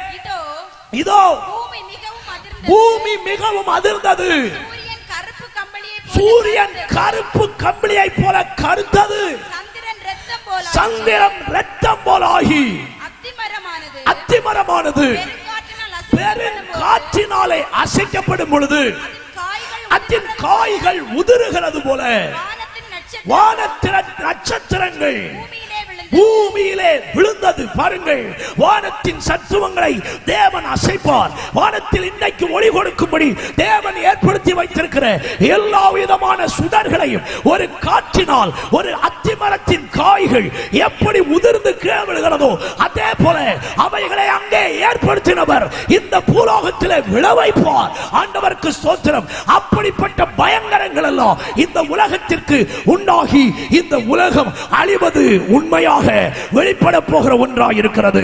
ஆமோஸின் தீர்க்கதரிசன புத்தகம் 3வது அதிகாரம் 15வது வசனத்தை கவனித்தால் பெரிய வீடுகளுக்கு கூட முடிவை ஆண்டவர் உண்டாக்குகிறாரா? பெரிய வீடுகள் கூட அழிந்து போகுமாம். வாசிக்க கேட்போம். மாரிக்காலத்து வீட்டையும் கோடை காலத்து வீட்டையும் அழிப்பேன். அப்பொழுது யானை தந்தத்தால் செய்யப்பட்ட வீடுகள் அழியும். பெரிய வீடுகளையும் பெரிய வீடுகளுக்கும் முடிவு வரும் என்று கர்த்தர் சொல்கிறார். அப்ப கவனிங்க, என்னதான் மாட மாளிகைகளை நீங்க கட்டினாலும், யானை தந்தத்தினாலேயே வீடு கட்டினாலும், பளிங்கினாலேயே வீடு கட்டினாலும், எல்லா வீடும் ஒரு நாள் அழிகிறதற்கு ஏதுவாக இருக்கிறது. அப்படியானால் இந்த உலகத்திலே இந்த பூமியிலே காணப்படுகிற வீடுகள் அழிந்தாலும் கைவேலை அல்லாத அழியாத ஒரு வீட்டை ஆண்டவர் அவரை விசுவாசிக்கிறவர்களுக்காக பரலோகத்திலே ஆயத்தப்படுத்திக் கொண்டிருக்கிறார். 2 கொரிந்தியர் 5வது அதிகாரம் அதனுடைய 1வது வசனத்திலே கர்த்தருடைய வேதம் தெளிவாய் சொல்கிறது. பூமிக்குரிய கூடாரமாகிய, வாசிக்க கேட்போம், பூமிக்குரிய கூடாரமாகிய நம்முடைய வீடு அழிந்து போனாலும் தேவனால் கட்டப்பட்ட கைவேலை அல்லாத நித்திய வீடு பரலோகத்திலே நமக்கு உண்டென்று அறிந்திருக்கிறோம். அப்படியானால் அழியாத நித்தியமான ஒரு வீட்டை ஆண்டவர் நமக்காய் ஆயத்தப்படுத்தி வைத்திருக்கிறார். நிலையான நகரம் நமக்கு இங்கே இல்லை, இனி வரப்போகிறதையே நாம் எதிர்பார்த்து காத்துக் கொண்டிருக்கிறோம். அப்படியானால் தேவன் முடிவு உண்டாக்கி வைத்திருக்கிற ஒரு காரியம், இந்த முழு உலகத்துக்கும் ஆண்டவர் ஒரு முடிவை உண்டாக்கி வைத்திருக்கிறார். இந்த உலகம் முடிகிறதா இருந்தாலும் இனி வரப்போகிற அந்த மகிமையான உலகம் இருக்கிறதே, அது அவருடைய ராஜ்யத்தின் உலகம். அவருடைய ராஜ்யத்துக்கு முடிவே இராது, அந்த உலகத்துக்கு முடிவே இராது. இந்த ராத்திரி வேளையிலும் நான் பிரசங்கிக்கிற ஆண்டவருடைய வார்த்தை என்ன? அந்த முடிவில்லாத ராஜ்யத்தில் ஒவ்வொருவரும் நித்தியமான வாழ்க்கையை பெற்றுக்கொள்ள, ரட்சிக்கப்பட்டு ஞானஸ்நானம் பெற்று பரிசுத்தாவின் அபிஷேகம் பெற்று பரிசுத்த வாழ்க்கையை பெற்று ஆவியோடும் உண்மையோடும் கர்த்தரை ஆராதிக்கிற அனுபவங்களில் உங்களை இணைத்துக் கொண்டு பரலோக ராஜ்யமாகிய அந்த நித்திய உலகத்திலே நீங்கள் வந்து சேர கர்த்தர் உங்களுக்கு கிருபை தந்தருள்வாராக. அல்லேலூயா. 2வது, ஆண்டவர் நியமித்து வைத்திருக்கிற முடிவு என்ன? வெளிப்படுத்தின விசேஷம் 20வது அதிகாரம் அதனுடைய 10வது வசனம். வெளிப்படுத்தல் 20வது அதிகாரம் 10வது வசனம். சாத்தானுக்கு ஒரு முடிவை ஆண்டவர் உண்டாக்கி வைத்திருக்கிறார். வாசிக்க கேட்போம். அவர்களை மோசம் போக்கின பிசாசானவன் மிருகவும் கள்ள தீர்க்கதரிசியுமாய் இருக்கிற இடமாகிய அக்கினியும் கந்தகமுமான கடலிலே தள்ளப்பட்டான். அவர்கள் இரவும் பகலும் சதா காலங்களிலும் வாதிக்கப்படுவார்கள். கவனிங்கள், சாத்தானுடைய முடிவை பாருங்கள். சாத்தானுக்கு ஆண்டவர் கொடுக்கிற முடிவு என்ன தெரியுமா? அவனை இரவும் பகலும் சதா காலமும் அக்கினியும் கந்தகமும் எரிகிற, நமக்கு தெரிந்திருக்கிறபடி நரகத்திலே அவனை அழிக்கிறதை ஆண்டவருடைய வேதம் நமக்கு தெளிவாய் காட்டுகிறது. அவனுக்கு ஒரு துவக்கம் இருந்தது. ஏசாயா தீர்க்கதரிசன புத்தகம் 14வது அதிகாரம் 11 முதல் 15 வரை உள்ள வசனங்களிலும், எசேக்கியேலின் தீர்க்கதரிசன புத்தகம் 28வது அதிகாரம் 12 முதல் 19 வரை உள்ள வசனங்கள். திரும்ப சொல்கிறேன், ஏசாயா 14வது அதிகாரம் 11 முதல் 15 வரை உள்ள வசனங்கள், எசேக்கியேல் 28 38வது அதிகாரம் 12 முதல் 19வது வசனம். இந்த இடங்களில் வருகிற அந்த நாட்டினுடைய ராஜாக்களுக்குள்ளே இந்த பொல்லாத ஆவி புகுந்திருந்ததினாலே தீர்க்கதரிசிகளை கொண்டு அந்த ராஜாக்களிடத்திலே அவனுக்குள்ள வேலை செய்கிற இந்த பிசாசினுடைய ஆவியை குறித்து ஆண்டவர் தீர்க்கதரிசனம் உரைக்கும் பொழுது பிசாசினுடைய ஒரிஜினாலிட்டியே அல்லது அவனுடைய ஆரிஜினை ஆண்டவர் இங்க சொல்றார். அவன் எப்படி பிசாசு ஆகினான், பிசாசு இந்த உலகத்தில் எப்படி வந்தான், இதையெல்லாம் அங்க ஆண்டவர் தெளிவா சொல்றார். வசனங்களை வீட்டுல போய் படித்துக் கொள்ளுங்க. இன்னைக்கு லைவ் போட்டிருக்கிறதுனால வசனம் மறந்தா ஒருக்கா கூட போட்டு கேட்டுக்கிடுங்க, அப்போ உங்களுக்கு தெரியும். அல்லேலூயா. சந்தோஷமா ஒரு அல்லேலூயா சொல்லுங்க பார்க்கலாம். சரி, பைபிள்ல பிசாசுக்கு 3 பெயர் இருக்கிறது. வாசிக்க கேட்போம். வெளிப்படுத்தல் 12வது அதிகாரம் அதனுடைய 9வது வசனத்தையும் 20வது அதிகாரம் 2வது வசனத்தையும் வாசிக்க கேட்போம். வெளிப்படுத்தல் 12வது அதிகாரம் அதனுடைய 9வது வசனம். உலகம் அனைத்தையும் மோசம் போக்குகிற பிசாசு என்றும் சாத்தான் என்றும் சொல்லப்பட்ட பழைய பாம்பாகிய பெரிய வலு சர்ப்பம் தள்ளப்பட்டது. இதே வசனத்தை நீங்க 20வது அதிகாரம் 2வது வசனத்திலும் படிக்க முடியும். பிசாசு என்றும் சாத்தான் என்றும் சொல்லப்பட்ட பழைய பாம்பாகிய வலு சர்ப்பத்தை அவன் பிடித்து. அப்போ பேய்க்கு பைபிள்ல சொல்லப்பட்டிருக்கிற பெயர், அதாவது சாத்தான்னா என்ன, பிசாசுனா என்ன, பழைய பாம்புனா என்ன, வலு சர்ப்பம்னா என்ன, இந்த சந்தேகம் எல்லாம் வரப்படாது. இது எல்லாமே ஒருத்தனுக்கு கொடுக்கப்பட்டிருக்கிற பட்ட பெயர். ஒரு அல்லேலூயா சொல்லுங்க பார்க்கலாம். சந்தோஷமா ஒரு அல்லேலூயா சொல்லுங்க. இதை நீங்க புரியுற மாதிரி சொல்றேன். பள்ளிக்கூடத்தில் படிக்கும் போது ஒருத்தனுக்கு ஒரிஜினல் பேர் ஒன்னு இருக்கும், அவனுக்கு வட்ட பேர்னு ஒரு பேர் வச்சிருப்பாங்க, தெரியும்ல. அதுல ஒவ்வொரு ஸ்டாண்டர்டிலும் ஒவ்வொரு வட்ட பேர் வரும். 1ஆம் கிளாஸ்ல ஒரு பேர் இருக்கும், 2ஆம் கிளாஸ்ல இன்னொரு பேர் இருக்கும், 3ஆம் கிளாஸ்ல எவனாவது ஒருத்தர் இன்னொரு பேர் வைப்பான், அதை எதிரையாவது சிக்குவான், அதை வச்சு பேர் வைப்பான். 10ஆம் கிளாஸ் போறது வரைக்கும் குறைஞ்சது அவனுக்கு ஒரு 10 பட்ட பேராவது இருக்கும். இந்த 10 கிளாஸுக்கு போன பிறகு ஒவ்வொருத்தனும் ஒவ்வொரு பேரை சொல்லுவான். அப்போ சிலவனுக்கு இந்த பேர் தெரியாது, ஏன் அவன் அப்படி சொல்லுத அப்படின்னு கேட்டவன சொல்லுவான், அவன் இப்படிப்பட்டவன் சொல்லுவான். இப்ப புரியும்னு நினைக்கிறேன். 10 பேரும் 10 பேர் போட்டாலும் அது ஒருத்தன் தான். விளங்குச்சுன்னு நினைக்கிறேன். இதே போலதான் பைபிள்ல அதிகாலையின் மகன் என்று அழைக்கப்படுகின்ற லூசிபர், அந்த வார்த்தை ஆங்கில வேதத்தில் இருக்குது. தமிழ் பைபிள்ல லூசிபர் என்ற வார்த்தை இல்லை. அதிகாலையின் மகன் ஆகிய விடிவெள்ளி, இந்த சென்டென்ஸுக்கு ஆங்கில வேதத்தில் பயன்படுத்தப்பட்டிருக்கிற வார்த்தை தான் லூசிபர். ஒரு அல்லேலூயா சொல்லுங்க பார்க்கலாம். அவனுக்கு பைபிள் சொல்ற பேர் அதிகாலையின் மகன் ஆகிய விடிவெள்ளி. அப்படிதான் அவன் இருந்தான்.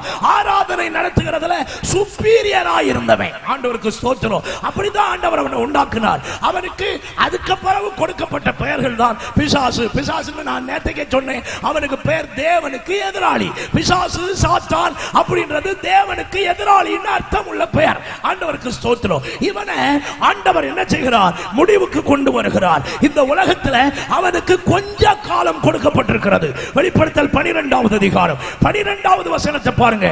சாத்தானுக்கு கொஞ்ச காலம் இந்த உலகத்தில் கிரியை செய்கிறதற்கு இருக்கிறதாம். வாசிக்க கேட்போம். ஆகையால் பரலோகங்களே, அவைகளில் வாசமாய் இருக்கிறவைகளே, களி கூறுங்கள். ஐயோ, பிசாசானவன் தனக்கு கொஞ்ச காலம் மாத்திரம் உண்டென்று அறிந்து மிகுந்த கோபம் கொண்டு உங்களிடத்தில் இறங்கினபடியால். கவனிங்கள். அப்போ சாத்தானுக்கு தெரியுது கொஞ்ச காலம் தான் எனக்கு உண்டு. அதனால தான் இயேசு இந்த உலகத்தில் ஊழியம் செய்ய வந்தவுடனே இயேசுவுக்கு கிட்டே போய் டைரக்டாக கேட்டான். மத்தேயு சுவிசேஷம் 8வது அதிகாரம் 29வது வசனத்துல நீங்க படிச்சா இயேசுவுக்கிட்ட டைரக்டா கேட்கிறான், காலம் வருவதற்கு முன்னே எங்களை வேதனைப்படுத்தவா இவ்விடத்துக்கு வந்தீர். வாசிக்க கேட்போம். அவர்கள் அவரை நோக்கி, இயேசுவே, தேவனுடைய குமாரனே, எங்களுக்கும் உமக்கும் என்ன காலம் வரும் முன்னே எங்களை வேதனைப்படுத்தவா இங்கே வந்தீரோ என்று கேட்டார்கள். கவனிக்கணும், ஆண்டவருடைய வேதத்தில் தெளிவா வாசிக்கணும். சாத்தானுக்கே தெரியுது எனக்கு கொஞ்ச காலம் இருக்கு, எனக்கு ஒரு முடிவு வருது. இங்கே ஒரு ஆழமான காரியத்தை சொல்றேன். நரகத்தை கர்த்தர் மனிதனுக்காக உண்டாக்கினாரான்னு கேட்கிறீங்களா? இல்லை, நரகம் மனிதனுக்காக உண்டாக்கப்பட்டது அல்ல. மனிதனுக்கு நல்ல நரகத்தை கொடுக்க வேண்டும் என்ற எண்ணம் தேவனுக்கும் இல்லை. நரகம் சாத்தானுக்காக உண்டாக்கப்பட்டிருக்கிறதான ஒன்று. அல்லேலூயா. மத்தேயு சுவிசேஷம் 25வது அதிகாரத்துக்கு வேதத்தை திருப்பினால் ஆண்டவர் அங்க மிக தெளிவா சொல்றார், நரகம் மனிதனுக்கு உண்டாக்கப்பட்டது அல்ல, நரகம் சாத்தானுக்கு உண்டாக்கப்பட்ட ஒன்று.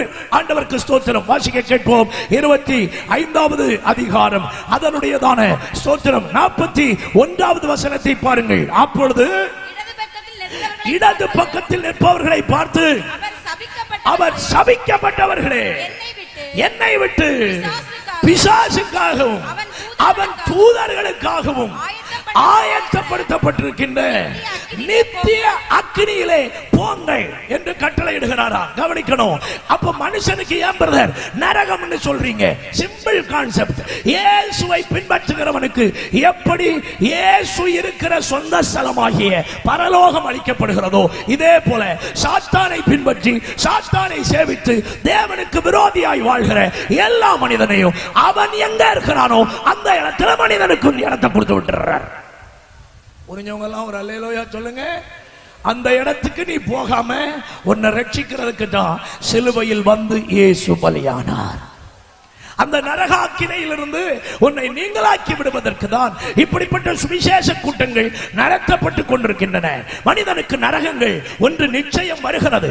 நாஸ்திகர் பல பேருடைய மரண ரிப்போர்ட்டை ஒரு வாரத்துக்கு முன்னே எனக்கு படிக்க நேரிட்டது. என்னுடைய செல்போன்ல அது எல்லாத்தையும் காப்பி எடுத்து வச்சிருக்கிறேன். ஒன்னொன்னையும் இப்ப சொல்லித்தர எனக்கு நேரம் இல்லை.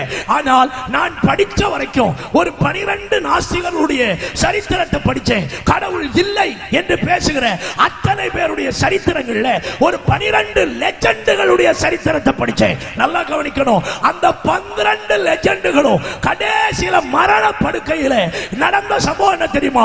அத்தனை பேரும் அலறி விட்டு அவர்கள் கண்களை மூடிட்டு சத்தமிட்டு சொன்ன வார்த்தை, ஐயோ நரகத்தை நான் பார்க்கிறேன், நரகத்தினுடைய விளிம்புக்கு வந்து விட்டேன், இனிமேல் என்னை காப்பாற்ற யாராலும் முடியாது என்று அவர்கள் சத்தம் விட்டு மரித்ததாக உலக சரித்திரம் சொல்லுகிறது. கடவுள் இல்ல, பரலோகம் இல்ல, நரகம் இல்ல அப்படின்னு பேசுகிற அத்தனை பேரும் தங்கள் வாழ்க்கையினுடைய முடிவில் சத்தமிட்டு சொன்னது, நரகத்தை பார்க்கிறேன். கவனிக்கிறீங்களா? நரகத்தை பார்க்கிறேன். கடவுள் இல்லைன்னு சொல்லுகிறவனுக்கும் அதுதான் இடம், கடவுளை விசுவாசிக்காதவனுக்கும் அதுதான் இடம், கடவுளை மறுதலிக்கிறவனுக்கும் அதுதான் இடம். ஆண்டவருக்கு ஸ்தோத்திரம். அப்படியானால் இந்த ராத்திரி வேளை அந்த இடத்தை ஒருவனும் சந்திக்காதபடி, ஒரு மனுஷனும் ஒரு மனுஷியும் சந்தியாதபடி அத்தனை பேரை பரலோகத்தில் சேர்க்கிறதுக்காக தான் ஆண்டவர் இப்படிப்பட்ட கூட்டங்களை எல்லாம் உங்களுக்கு ஏற்படுத்தி தந்து, உனக்கு கிடைத்த இந்த நாளில் ஆகிலும் உன் சமாதானத்துக்கு ஏற்றவைகளை நீ அறிய வேண்டும் என்று கர்த்தர் உன்னோடு பேசிக் கொண்டிருக்கிறார். இதுவே ரட்சணிய நாள், இதுவே அனுக்கிரக காலம். நாளைய தினம் என்பது உன்னுடையதல்ல. உனக்கு சுவாசம் இருக்கிற இந்த காலத்திலே உன் ஆத்தும ரட்சிப்புக்கு ஏற்றவைகளை நீ அறிந்து கொண்டு உனக்கு தரப்பட்டிருக்கிற இந்த வாழ்நாட்களிலே பரலோக ராஜ்யத்துக்கு நீ செல்வதற்குள்ள வழிகளை ஆயத்தப்படுத்துவது நீ பாக்கியமாய் அடைகிற ஒரு காரியம். இந்த காலத்தில் ரட்சிக்கப்படுனா ரொம்ப சங்கடமா இருக்கு. சொல்றாங்க, மதம் மாற்றாங்க, ஐயோ போகக்கூடாது. கிறிஸ்தவ மார்க்கங்களுக்குள்ள கூட அவனுக்கு கள்ள பயிலுவேன் அப்படியெல்லாம் போகக்கூடாது.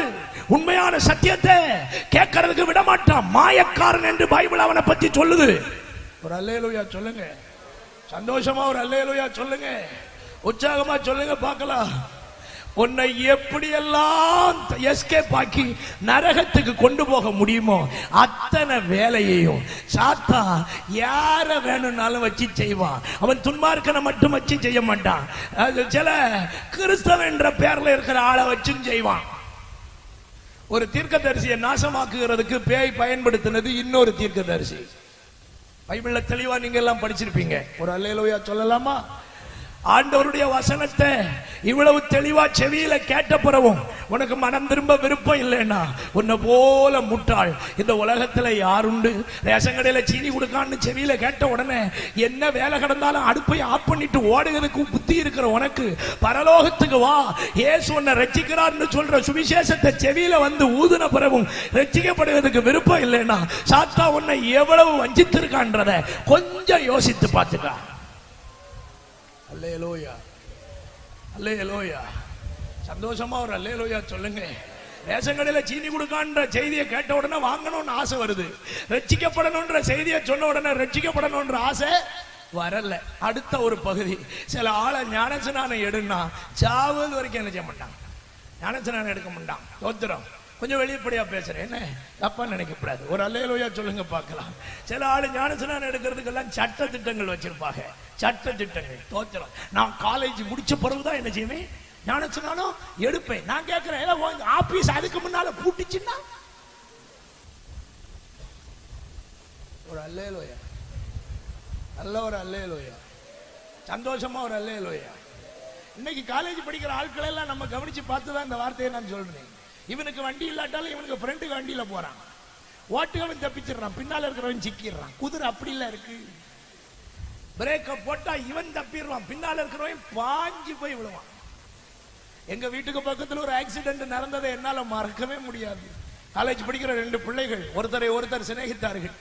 காலேஜ் முடிஞ்ச உடனே அவனுக்கு பைக்ல இவா ஏறி பின்னால உட்கார்ந்துட்டு போனா ஒரு டேர்னிங் வந்தப்போ ஒரு லாரி வந்தது, எங்க வீட்டுக்கு பக்கத்துல நடந்தது. தலைவர் என்ன பண்ணாரு, லாரிக்கு சைடு கொடுத்துட்டு பார்த்தா பக்கத்துல பள்ளம், பிரேக் அடிச்சா வண்டி நின்னது. கட்டியலா பிரேக் அடிச்சோட வண்டி நின்னது. பின்னால இருந்தா பாத்தீங்களா? நீங்க சிரிக்கிறீங்க, சம்பவம் சொன்னா அழுவீங்க. அல்லேலூயா, சந்தோஷமா ஒரு அல்லேலூயா சொல்லுங்க.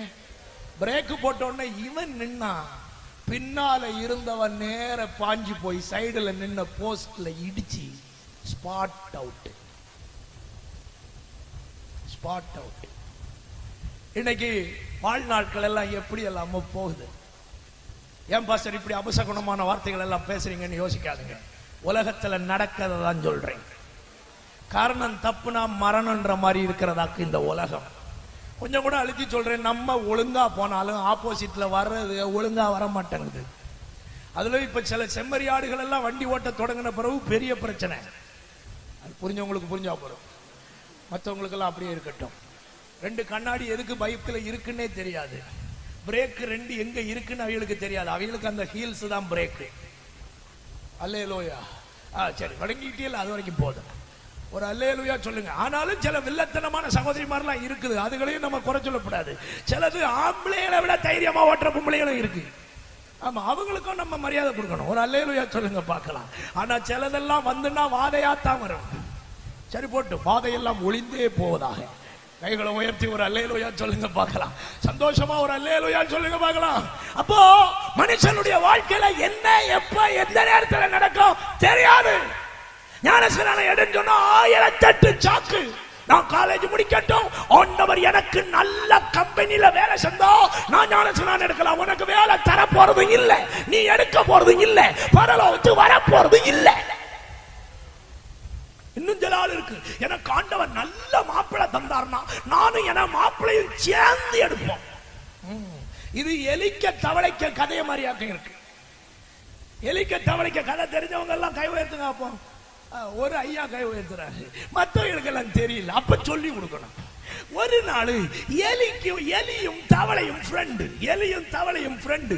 இந்த எலிக்கு ஒரே ஆசை, இந்த தவளை நண்பன் போய் கேட்டுதான், நண்பா நீ மட்டும் குதிச்ச உடனே முங்கி போய் அந்த பக்கத்துல எழும்புறிய, நானும் எழும்பணும், எனக்கு ஒரு ஆசை. அப்போ தவளை நண்பன் எலிய பார்த்து சொன்னானா, இல்ல இதெல்லாம் உனக்கு வேலைக்கு ஆகாது, உனக்கு இந்த கதை ஆகாத கதை, உனக்கு இந்த வீணாசை ஒண்ணும் வேண்டாம். அவன் சொன்னானா, நீ என்னை சிநேகிப்பது உண்மையானால் என்ன கூட்டிட்டு போயே ஆகணும்.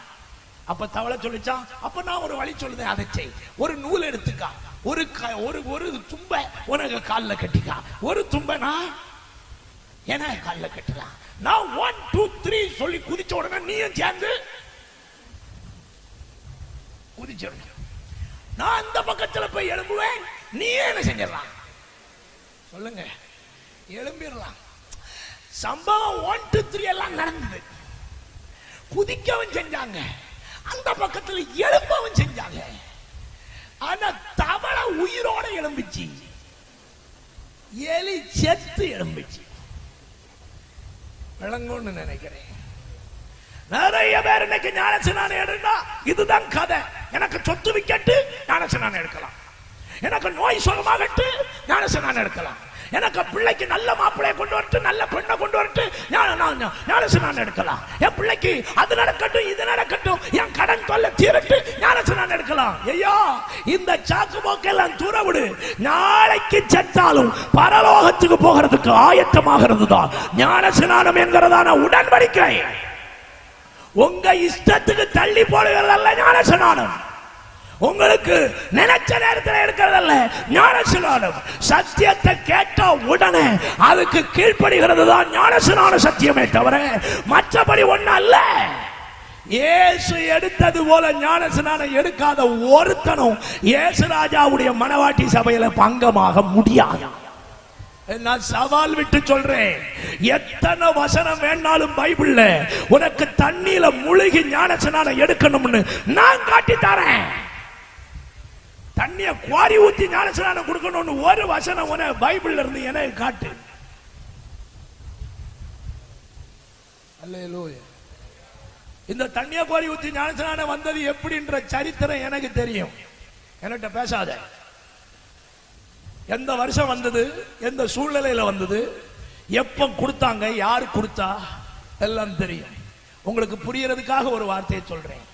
உலகம் எங்கும் ஒரு பயங்கரமான வைரஸ் வந்து பாதிச்சு ஜனங்கள் மரண படுக்கையில கிடக்கும் பொழுது, அவர்களுக்கு மரண பயம் வந்த போது, நாங்கள் ஞானஸ்நானம் எடுக்கணும்னு அன்றைய சமுதாயத்தில் இருந்த அன்றைய மத போதகர்களிடத்தில் கேட்டப்போ, சாகிற தருணத்தில் கிடந்தவர்களுக்கு கொடுத்த ஞானஸ்நானம் தான் அந்த ஞானஸ்நானம். புரிஞ்சுக்கிட்டவங்க எல்லாம் ஒரு அல்லேலூயா சொல்லுங்க.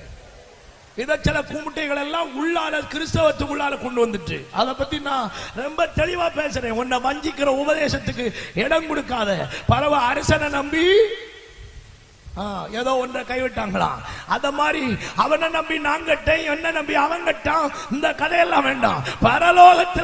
பரலோக ராஜ்யத்துல ஞானஸ்நானம் எடுத்து போகிறதுக்கு என்ன பிரமாணம் சொல்லியிருக்கோ அதை தான் நீ செய்யணும். இயேசுநாதருடைய சீசர்களுக்கு இயேசு எப்படி ஞானஸ்நானம் கொடுத்திருப்பார் பைபிள்ல ஒண்ணு வாசிருவோமா? அப்போ உங்களுக்கு தெளிவா இருக்குல்ல. எல்லாரும் இந்த சத்தத்தை ஒருவேளை தூரத்துல கேட்கலாம். பைபிள் இருந்துன்னா நான் சொல்ல வசனத்தை கொஞ்சம் எடுத்து தெளிவா படிங்க. ஞானஸ்நானம் எப்படி இருக்கணும், இயேசுநாதருக்கு கூட இருந்தவங்க எல்லாம் எப்படி ஞானஸ்நானம் எடுத்தாங்க, அதை கொஞ்சம் தெளிவா படிச்சிருங்க. வாசிங்கள் யோவான் சுவிசேஷம். ஆண்டவருக்கு மகிமை. அதனுடைய 13வது அதிகாரம், யோவான் 13வது அதிகாரம், அதனுடைய 9 10 ஆகிய வசனங்களை வாசிக்க கேட்போம். அதற்கு சீமோன் பேதுரு, ஆண்டவரே, என் கால்களை மாத்திரமல்ல, என் கைகளையும் என் தலையையும் கூட கழுவ வேண்டும் என்றான். நல்லா கவனிக்கணும். இயேசு அவனை நோக்கி, யாரு யாரு போதும் போதும் யாரு? எல்லாருக்கும் பைபிள்ல எப்படி எழுதி இருக்கு தெளிவா சொல்லுங்க. முழுகினவன். அப்ப இயேசுநாதருடைய சீசர்கள் எல்லாம் எப்படி எடுத்தாங்களா?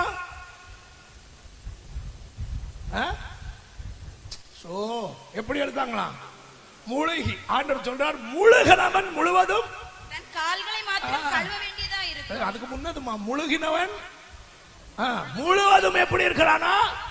சுத்தமா இருக்கிறான். அப்ப எனக்கு பார்வையில முழுகாதவன் சுத்தமா இல்ல. முழுகினவன் எப்படி இருக்கான்? சுத்தம். அசுத்தமானதும் தீட்டானதும் ஒண்ணு எங்க போவாது? சுத்தம் உள்ளது மட்டும்தான் எங்க போகும்? பரலோக ராஜ்யத்துல. அதனால ஏதோ ஆண்டவருடைய ஊழியர்களாகிய நாங்க உங்களை ஏதோ ஏமாத்திரம் நினைக்கப்படாது. உங்க கண்களை திறந்து விடுறோம், அவ்வளவுதான். அதனால நான் சொன்னதுனால நீங்க எடுக்கிறதும் எடுக்காததும் அதெல்லாம் உங்களை சார்ந்தது. கேட்டீங்களா? நான் பிரசங்கிக்கிறத ஒருவர் கவனிச்சிட்டு இருக்கிறார், நான் பிரசங்கம் பண்ணுகிறதெல்லாம் ஒருத்தர் கவனிச்சு பார்த்துட்டு இருக்கிறார். அவர் என்ன கூப்பிட்டு கேட்கக்கூடாது. ஒன்ன நம்பி கொச்சிக்கோடுல சேவியர் பாஸ்டரை வச்சு ஒன்ன நாங்க இழுத்து கொண்டு விட்டு ஒன்ன சுவிசேஷம் பிரசங்கிக்க வச்சனால என்ன பிரசங்கம் பண்ணுனேன்னு அவர் என்ன கேட்கும் போது, ஐயா நான் பிரசங்கம் பண்ணினது உனக்கு தெரியும்னு அவர்கிட்ட இருந்து நான் எஸ்கேப் ஆகணும். புரிஞ்சுதா?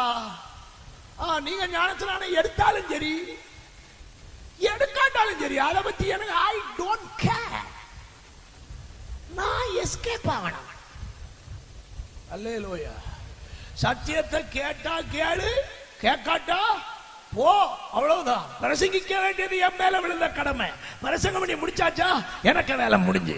நீ விசுவாசித்தாலும் சரி விசுவாசிக்காட்டாலும் சரி அது ஒம்பாடு, கர்த்தருடைய பாடு. விசுவாசம் உள்ளவனாகி ஞானஸ்நானம் பெற்றவன் ரட்சிக்கப்படுவான். மற்றவன் எல்லாவனையும் ஆக்கினைக்குள்ளாக தீர்ப்பார். அன்னைக்கு வந்து நின்னுட்டு ஆண்டவரே தெரியாம ஏமாத்திட்டேன், ஒரு சான்ஸ் கூட தாரும், வாய்ப்பில்லை ராஜான்றுவார். ஒரு அல்லேலூயா சொல்லுங்க. சந்தோஷமா ஒரு அல்லேலூயா சொல்லுங்க பார்க்கலாம். உன்னை நீங்களே வஞ்சித்துக் கொள்ளாதிருங்கள். இந்த கூட்டத்துக்குள் இருக்கிற யாராகிலும் இதுவரைக்கும் ஞானஸ்நானம் எடுக்காவிட்டால் கர்த்தருடைய ஊழியக்காரனாய் உங்களை பார்த்து மிகவும் மனத்தாழ்மையோடும் மிகவும் தெய்வீக அன்போடும் உங்களை பார்த்து சொல்லுகிறேன், இன்றைக்கே நீங்கள் ஞானஸ்நானம் எடுப்பதற்கு உங்களை ஒப்புக் கொடுக்க வேண்டியது அவசியமா இருக்கிறது. அல்லேலூயா. சந்தோஷமா ஒரு அல்லேலூயா சொல்லுங்க பார்க்கலாம். சத்தமா ஒரு அல்லேலூயா சொல்லுங்க.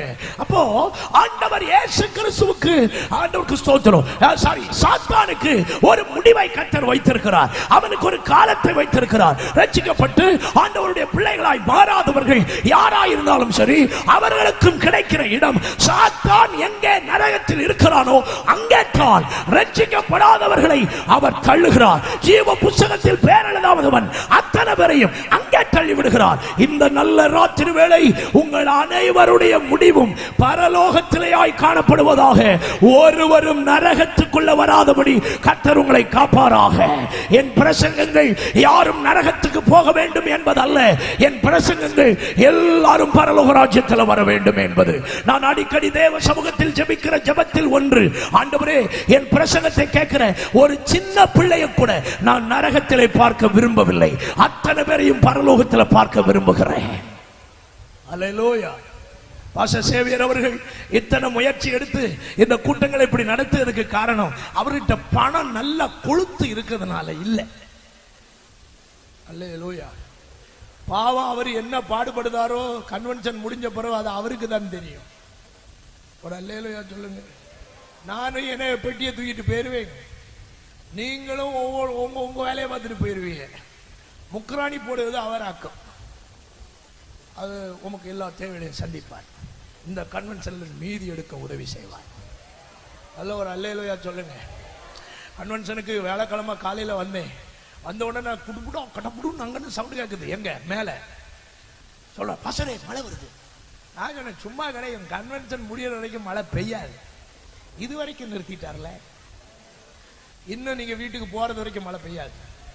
அதை மீறி பெஞ்சா நினைச்சிட்டு போங்க.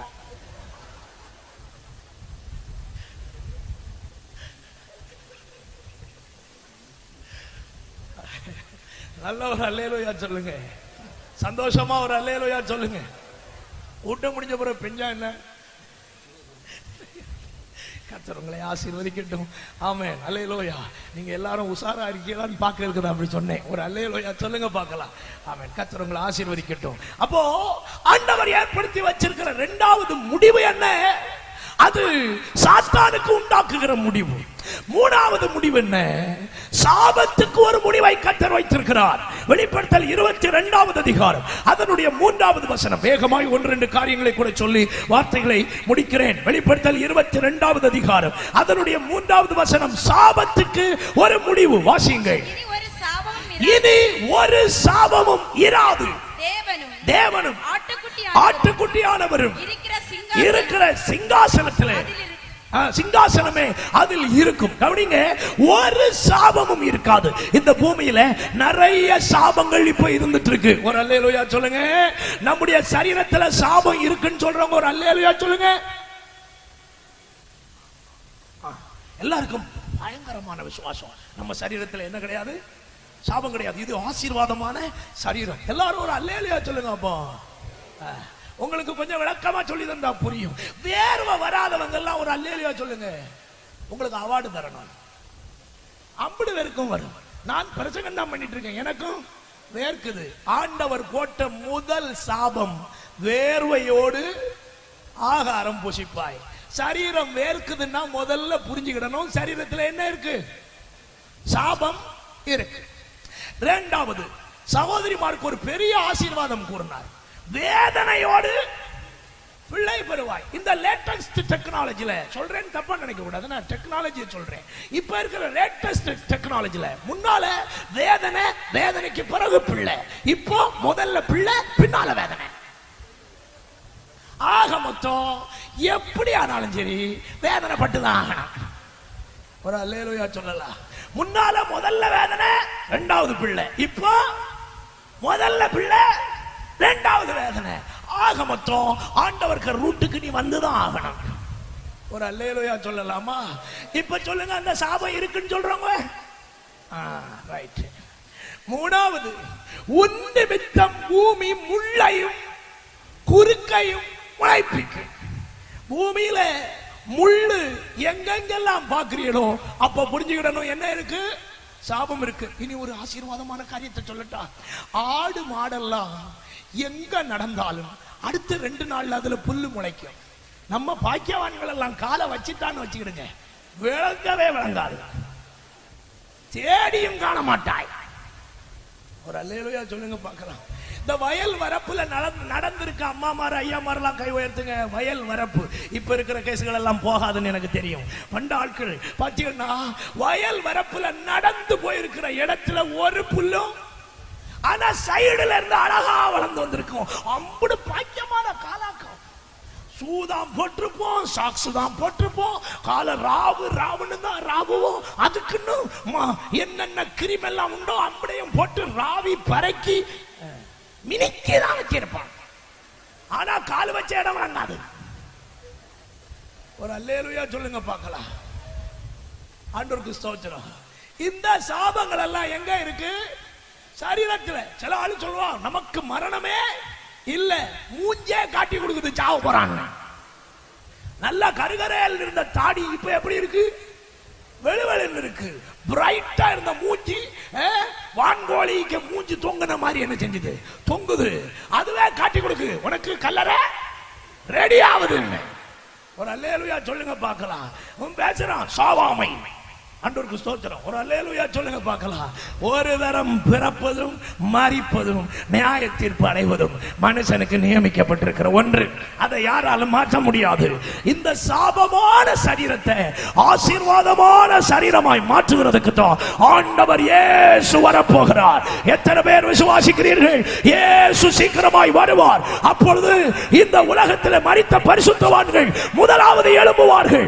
அப்படி எழும்பும் பொழுது அவர்களுடைய சரீரம் ஆசீர்வாதமான சரீரமாக மாற்றப்பட்டு விடும். அப்பொழுது உயிரோடு இருக்கிற நம்ம எல்லாரையும் ஆண்டவர் மறுரூபமாக்குவார். அந்த நிமிஷத்துல நம்ம சுகர் போயிடும், பிரஷர் போயிடும், கொலஸ்ட்ரால் போயிடும், என்ன இருந்தாலும் எல்லாமே போயிடும். அல்லேலூயா. அன்று தீரும் எந்த கஷ்டம் லோக மண்ணிலே, அன்று மாறும் எந்த துக்கம் யாவும் நிச்சயம். எத்தனை பேர் விசுவாசிக்கிறீங்க? அன்னைக்கு மாறிடும். நேரம் போது பாடணும்னு ஆசைதான். நம்முடைய சாயல் எல்லாம் மாறிடும். ஆமென். பக்கத்துல பார்த்து சொல்லுங்க, இந்த மூஞ்சி ஒரு நாள் மாறப்போகுது. சொல்லுங்க பக்கத்துல, சொல்லுங்க அல்லேலூயா சொல்லுங்க. பக்கத்துல பார்த்து சொல்லுங்க, இந்த மூஞ்சி மாறப்போகுது. அல்லேலூயா. அதைத்தான் பைபிள் சொல்லுது. இப்பொழுது நாம் தேவனுடைய பிள்ளைகளா இருக்கிறோம், இனி எப்படி இருப்போம் என்று அறியோம். ஆனால் அவர் வெளிப்படும் பொழுது அவர் இருக்கிற வண்ணமாய் அவரை தரிசிக்கிறபடியினால் அவருக்கு ஒப்பாக மாறி விடுவோம். தேவ சாயலாக நம்மை ஆண்டவர் மாற்றி விடுவார். கரம் தட்டி நம்முடைய சாயல் மாறப்போகிறது, நம்முடைய ரூபங்கள் மாறப்போகிறது. இந்த நிமிஷம் அந்த நேரமாக இருந்தால் உங்கள் சரீரம் எல்லாம் மாற்றப்பட்டு விடும். உங்கள் வியாதிகள் மாறி போய்விடும், பலவீனங்கள் மாறி போய்விடும். அல்லேலூயா. ஒரு பழைய பாடல், கைகளை தட்டி ஒரு வரி பாடலாமா? தேவசாயல் ஆக மாறி தேவனோடிருப்பே, நானும் தேவனோடிருப்பே. தேவசாயல் ஆக மாறி தேவனோடிருப்பே, நானும் தேவனோ இருப்பே. காத்திருந்து ஜெபிப்பதினா கழுகு போல பறந்தெழும்பி, காத்திருந்து ஜெபிப்பதினா கழுகு போல பறந்தெழும்பி, ஜீவயாத்திரை ஓடி முடித்து ஜீவ கிரீடம் பெற்றிடுவே, ஜீவ கிரீடம் பெற்றிடுவே. தேவசாயல் ஆக மாறி தேவனோடிருப்பே, நானோ தேவனோ. கைகளை எல்லாம் சேர்த்து தட்டி பாடலாம். அந்த நாளும் நெருங்கிடுதே, அதிவிரைவாய் நிறைவேறுதே. அந்த நாளும் நெருங்கிடுதே, ஓ அதிவிரைவாய் நிறைவேறுதே. மண்ணின் சாயலை நாம் களைந்தேற்ற விண்ணவர் சாயல் அடைவேன், விண்ணவர் சாயல் அடைவே. தேவன் சாயல் ஆக மாறி தேவனோடிருப்பே, நானோ தேவனோடிருப்பே. தேவன் சாயல் ஆக மாறி தேவனோடிருப்பே, நானோ தேவனோடிருப்பே. மூன்றில் ஒன்றாய் ஜொலிப்பவரை முகமுகமாய் தரிசித்திட, மூன்றில் ஒன்றாய் ஜொலிப்பவரை முகமுகமாய் தரிசித்திட, வாஞ்சையாய் தவிக்கும் எனதுள்ள வாருமென்று கூப்பிடுதே, வாருமென்று கூப்பிடுதே. தேவசாயல் ஆக மாறி தேவனோடிருப்பே, நானோ தேவனோடிருப்பே. தேவசாயல் ஆக மாறி தேவனோடிருப்பே, நானோ தேவனோடிருப்பே. உன்னத சீயோன் மலைவே எனதருமை இயேசுவுடன், உன்னத சீயோன் மலைவே எனதருமை இயேசுவுடன், ஜெப வீட்டினிலே மகிழ்ந்தே நான் ஜீவிப்பேனே, நீடொழியாய் ஜீவிப்பேனே, நீடொழியாய். ஜெப வீட்டினிலே மகிழ்ந்தே நான் ஜீவிப்பேனே, நீடொழியாய் ஜீவிப்பேனே, நீடொழியாய். தேவசாயல் ஆக மாறி தேவனோடிருப்பே, நானோ தேவனோடிருப்பே. பாருங்கள், தேவசாயல் ஆக மாறி தேவனோடிருப்பே, நானோ தேவனோடிருப்பே. மூன்றில் ஒன்றாய் ஜொலிப்பவரை முகமுகமாய் தரிசித்திட, மூன்றில் ஒன்றாய் ஜொலிப்பவரை முகமுகமாய் தரிசித்திட, வாஞ்சையாய் தவிக்கும் எனதுள்ள வாரும் என்று கூப்பிடுதே, வாரும் என்று கூப்பிடுதே. தேவசாயல் ஆக மாறி தேவனோடிருப்பே, நானும் தேவனோடிருப்பே. கைகளை கருதி தேவசாயல் ஆக மாறி தேவனோடிருப்பே, நானும் தேவனோடிருப்பே.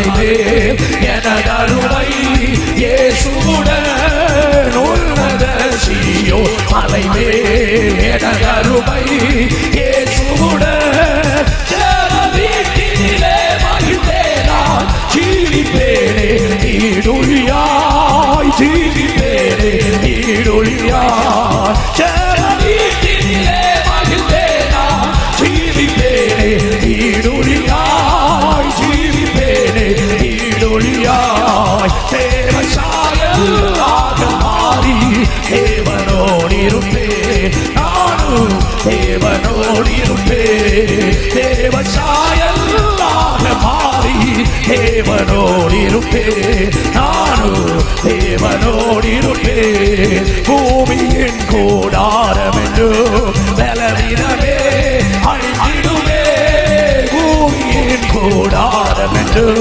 பலவிதமே அழிந்திடுவே கைவேலை அல்லாத பொன்னீடு கண்டடைந்து வாழ்ந்திடுவே கண்டடைந்து வாழ்ந்திடுவே கைவேலை அல்லாத பொன்னீடு கண்டடைந்து வாழ்ந்திடுவே கண்டடைந்து வாழ்ந்திடுவே தேவசாயல்லாக மாறி தேவனோடிருப்பேன் நானோ தேவனோடிருப்பேன் தேவசாயல்லாக மாறி தேவனோடிருப்பேன் நானோ தேவனோடிருப்பேன்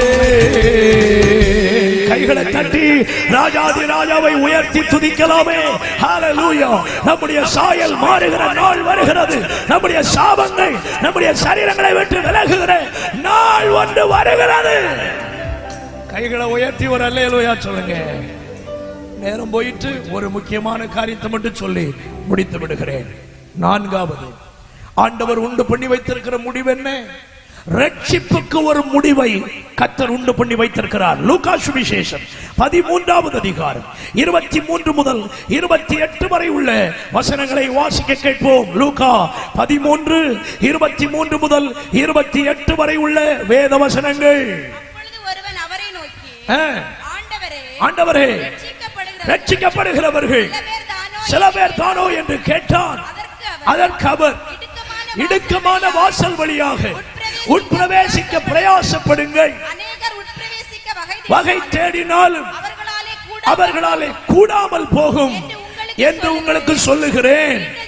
வீட்டு எஜமான் எழுந்து கதவை பூட்டின பின்பு நீங்கள் வெளியே நின்று, ஆண்டவரே ஆண்டவரே எங்களுக்கு திறக்க வேண்டும் என்று சொல்லி கதவை தட்டும் போது அவர் பிரதியுத்தரமாக, நீங்கள் எவ்விடத்தாரோ உங்களை அறியேன் என்று சொல்லுவேன் என்று உங்களுக்கு சொல்லுவார். உம்முடைய சமூகத்திலே போஜனபானம் பண்ணினோமே, நீர் எங்கள் வீதிகளிலே போதகம் பண்ணினீரே என்று சொல்லுவீர்கள். ஆனாலும் அவர், நீங்கள் எவ்விடத்தாரோ உங்களை அறியே, அக்கிரமக்காரராகிய நீங்கள் எல்லாரும் என்னை விட்டு அகன்று போங்கள் என்று சொல்லுவார் என்று உங்களுக்கு சொல்லுகிறேன். கை உயர்த்தி ஒரு அல்லேலூயா சொல்லுங்க. இன்னைக்கு வாசல் திறந்திருக்கிறது. இயேசுவாகிய வாசல் திறந்திருக்கிறது. ரட்சிப்பின் வாசல் திறந்திருக்கிறது. கிருபையின் வாசல் திறந்திருக்கிறது. எந்த மனுஷன் வேண்டும் என்றாலும் உட்பிரவேசித்து ரட்சிப்பை பெற்றுக்கொள்ள, பரலோகத்தை பெற்றுக்கொள்ள, நித்திய ஜீவனை பெற்றுக்கொள்ள இன்றைக்கும் இந்த வாசல் திறந்திருக்கிறது. ஆனால் எதிர்பாராத ஒரு நேரத்தில் இந்த வாசலை வீட்டு எஜமான் அடைப்பார். அதற்கு பிறகு ரட்சிக்கப்பட வேண்டும் என்று விரும்பினாலும் ரட்சிக்கப்பட முடியாது. ஞானஸ்நானம் எடுக்க வேண்டும் என்று விரும்பினாலும் ஞானஸ்நானம் எடுக்க முடியாது. ஆண்டவரை ஆராதிக்க வேண்டும் என்று விரும்பினாலும் முடியவே முடியாது. திறவுண்ட வாசல் அடைப்படுவதற்கு முன்னே அந்த வாசல் வழியாய் உட்பிரவேசிக்கிறவர் பாக்கியவானாக காணப்படுகிறார். எல்லா நாளும் ரட்சிப்பின் சுவிசேஷம் அறிவிக்கப்பட்டுக் கொண்டே இருக்குமா? எல்லா நாளும் கொற்றியோடு LLCA சபையார் இப்படி ஒரு நற்செய்தி பெருவிழாயை உங்களுக்கு நடத்திட்டு இருப்பாங்கன்னு நினைக்கிறீங்களா? என்றைக்கும் காலாகாலமாய் இயேசு வருகிறார் வருகிறார் என்று பிரசங்கிப்பார்கள் என்று நினைக்கிறீர்களா? ரட்சிக்கப்படுங்கள் என்று பிரசங்கிப்பார்கள் என்று நினைக்கிறீர்களா? பிரசங்கிக்கிற நாங்களும் இந்த பிரசங்கமும் இந்த பூலோகத்தில் நீங்கள் பார்க்கிற கர்த்தருடைய பரிசுத்த சபையும் எதிர்பாராத நேரத்தில் இந்த உலகத்தை விட்டு மாற்றப்படுகிற ஒரு நேரம் வரும். அந்த நேரம் வந்த பிறகு நீ எங்க போய் ரட்சிக்கப்படணும்னு விரும்பினாலும் ரட்சிக்கப்பட முடியாது. இன்றைக்கு ரட்சணிய நாள், இன்றைக்கு அனுக்கிரக காலம், இன்றைக்கு கர்த்தர் உனக்கு ஜீவனை தந்திருக்கிறார். உனக்கு கிடைத்த இந்த ஜீவ காலத்தில் பரலோக ராஜ்யத்தில் வருகிறதற்கு உன்னை ஆயத்தப்படுத்திக் கொள்ள ஆண்டவர் உன்னை அன்பாக அழைக்கிறார். உன் வாழ்க்கையை சற்று யோசித்துப் பார்.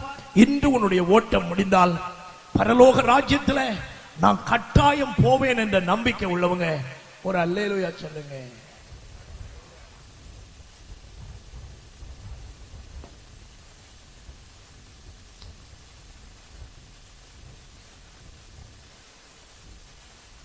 இந்த இரவு வேளை இந்த நிலைமைகளை மாற்றுவதற்கு தான் இந்த கூட்டம். அடுத்த வருஷம் பார்த்துக்கிடலாம் பாஸ்டர், அடுத்த கூட்டத்தில் பார்த்துக்கிடலாம் பாஸ்டர். அதற்கல்ல இன்றைக்கு கன்வென்ஷன் நடந்து கொண்டிருக்கிறது. ஆண்டவர் தந்த இந்த காலத்தில் மனம் திரும்ப வேண்டிய இடத்துல மனம் திரும்புங்கள். இயேசுவை இரட்சகராய் ஏற்றுக்கொள்ள வேண்டிய இடத்துல ஏற்றுக்கொள்ளுங்கள்.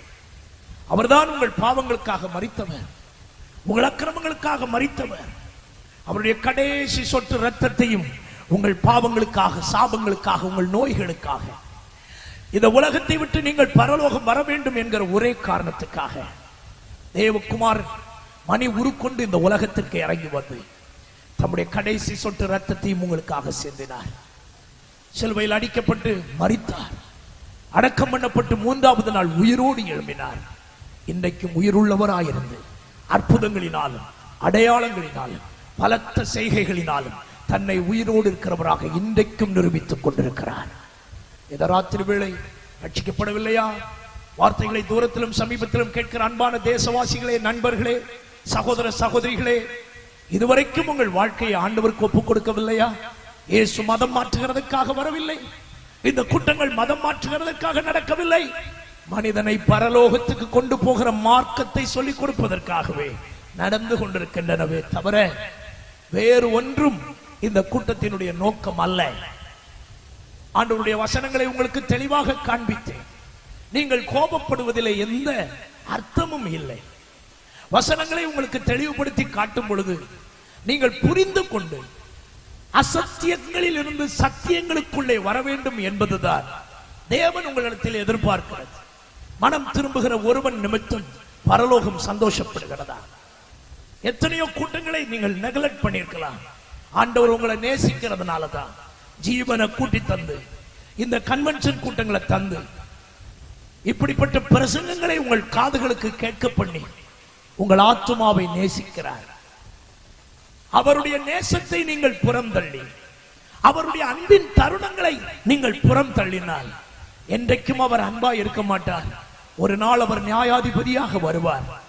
அன்றைக்கு உங்களை தப்புவிக்கிறது அல்ல அவருடைய வேலை, அன்றைக்கு உங்களுக்கு நியாயம் செய்வது மட்டும்தான் அவருடைய வேலை. அந்த நாளுக்கு நீங்கள் ஒருவரும் நிர்பாக்கியர்களாய் மாறிவிடாதபடி இந்த இரவு வேளையை பயன்படுத்திக் கொள்ள கர்த்தர் உங்களுக்கு கிருபை தருவாராக. அன்பு நண்பனே, சகோதரனே, சகோதரியே, நீ பயப்படுகிற எந்த காரியமும் உன்னை நித்திய ஜீவனுக்கு கொண்டு போவதில்லை. நீ பயப்படுகிற எந்த மனிதர்களும் உனக்கு பரலோகத்தை தரப்போகிறது இல்லை. நீ நினைக்கிறது போல் உன் வாழ்க்கையின் சூழ்நிலை உனக்கு அமைய போகிறது இல்லை.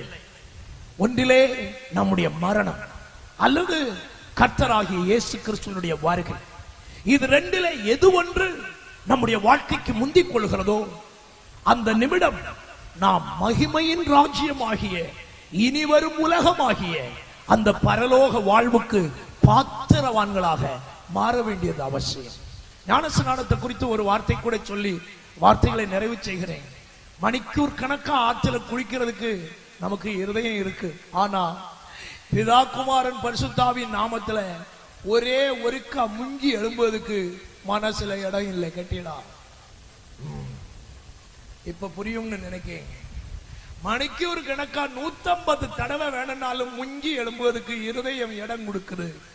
ஆனா கூட்டத்தாரின் நடுவில் பிதா குமாரன் பரிசுத்தாவின் நாமத்தில் ஒருக்கா முங்கி எழும்புவதற்கு இதுல இருந்தே நீ விளங்காண்டாமா?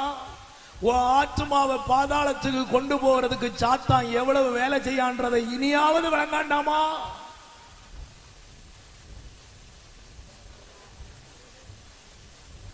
இந்த ராத்திரி வேளை என் பிரசங்கங்கள் உங்களை வேதனைப்படுத்த அல்ல, உங்கள் குறைவுகளை குத்தி காட்டுவதற்கு அல்ல. என்னுடைய பிரசங்கங்கள் உங்கள் மனக்கண்களை திறந்து விடுவதற்காக.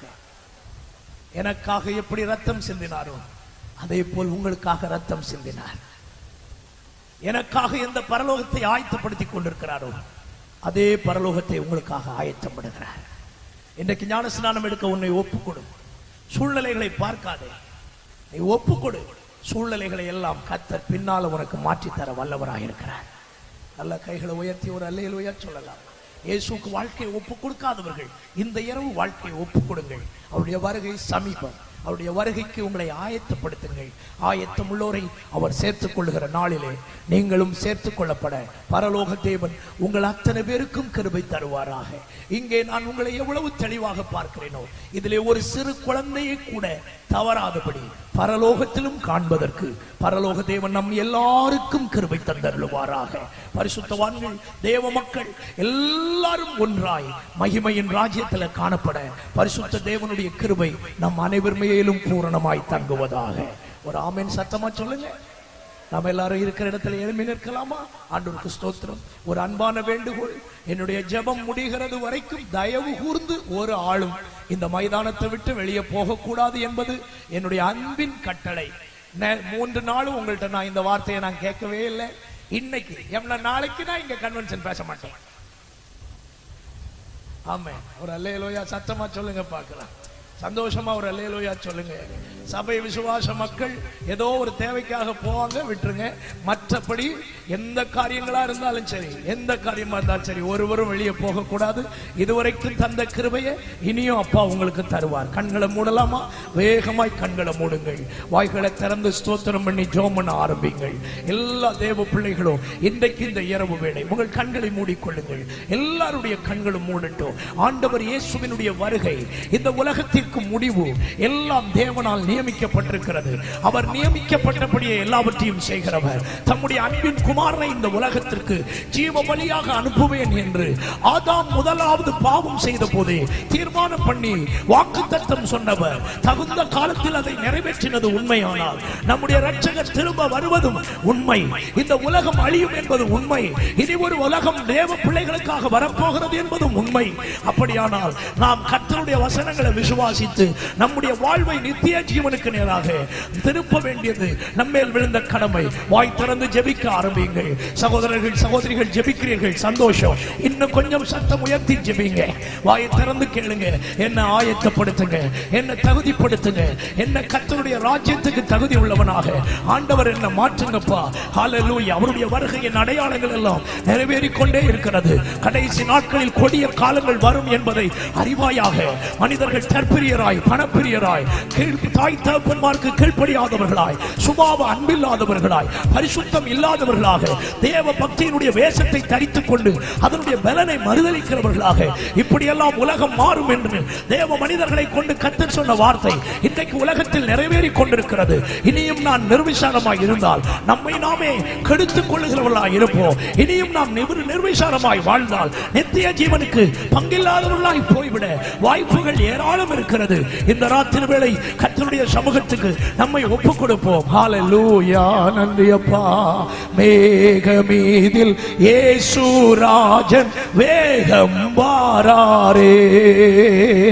மேகமீதில் இயேசு ராஜன் வேகம் வாராரே. ஆயத்தமுள்ளோரை ஆகாயம் சேர்க்க அவரே. எல்லாரும் கைகளை தட்டி பாடலாமா? எல்லா தேவ பிள்ளைகளும், வாலிப தம்பிகள், தங்கச்சிமார், சகோதர சகோதரிகள் எல்லாரும் பாடலாம். மேகமீதில் இயேசு ராஜன் வேகம் வாராரே.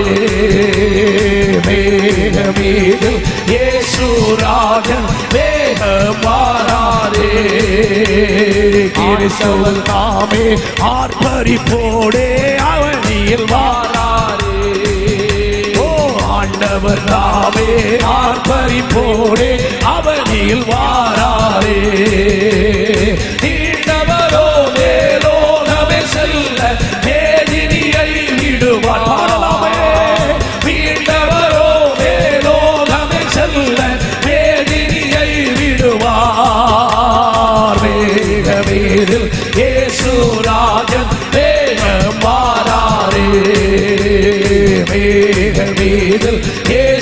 ராஜன் வேகம் வாராரே. கிறிஸ்துவுக்குள்ளே மரித்தோரெல்லாம் கிளம்பியே எழும்பிடுவார். கிறிஸ்துவுக்குள்ளே மரித்தோரெல்லாம் கிளம்பியே எழும்பிடுவார். மரித்தாயிருக்கும் பரிசுத்தரெல்லாம் மறந்தே போவாரே. மரித்தாயிருக்கும் பரிசுத்தரெல்லாம் மறைந்தே போவாரே. மேகமீதில் இயேசு ராஜன் வேகம் வாராரே. மேகமீதில் இயேசு ராஜன் வேகம் வாராரே. பாடுபட்டோர்க்கு பலனளிப்பாரே. பாடுபட்டவர் தாமே. ஆமென். பாடுபட்டோர்க்கு பலனளிப்பாரே. பாடுபட்டவர் தாமே. கூடும் நமக்கோ குறைவில்லா பலனை பூமியை கொடுத்திடுவார். கூடும் நமக்கோ குறைவில்லா பலனை பூமியை கொடுத்திடுவார். மேகமீதில் இயேசு ராஜன் வேகம் வாராரே. மேகமீதில் அவர் உரைத்த அடையாளங்கள் எல்லாம் தவறாமல் நடக்கின்றதே. அவர் உரைத்த அடையாளங்கள் எல்லாம் தவறாமல் நடக்கின்றதே. அவர் வரும் வேளையை எவருமே அறிவார். ஆண்டவரே அறிவார். அவர் வரும் வேளையை எவருமே அறிவார். ஆண்டவரே அறிவார். மேகமீதில் இயேசு ராஜன் வேகம் வாராரே. மேகமீதில் இயேசு ராஜன் வேகம் வாராரே. 1000 வருஷம் ஆளுகை செய்வார் ஆண்டவர் இயேசுதாமே. 1000 வருடம் ஆளுகை செய்வார் ஆண்டவர் இயேசுதாமே. நீதி சமாதானம் நிறைந்தே இருக்கும் ஜோதியின் ஆளுகையில். நீதி சமாதானம் நிறைந்தே இருக்கும் ஜோதியின் ஆளுகையில். மேகமீதில் இயேசு ராஜன் வேகம் வாராரே. மேகமீதில் இயேசு ராஜன் வேகம் வாராரே. சேரும் நாம் வேகத்தில் இன்பவிடத்தில் காணும் நாம் அந்நாளில் பிரியன்பன் போக. சேரும் நாம் வேகத்தில் இன்பவிடத்தில் காணும் நாம் அந்நாளில் பிரியன்பன் போக. தடு தடை உயர்த்தும் விசுத்தரெல்லாம் அகநாதம் கேட்கிடுமோ. தடு தடை உயர்த்தும் விசுத்தரெல்லாம் அகநாதம் கேட்கிடுமோ. ஆனில் அகிடும் நாம் அந்நாளில் ரூபாந்தரம் பிராபிக்கு. ஆனில் அகிடும் நாம் நாளில் ரூபாந்தரம் பிராபிக்கு. சேரும் நாம் வேகத்தில் இன்பவிடத்தில் ஆடும் நாம் அந்நாளில் பிரியன்பன் போக. சேரும் நாம் வேகத்தில்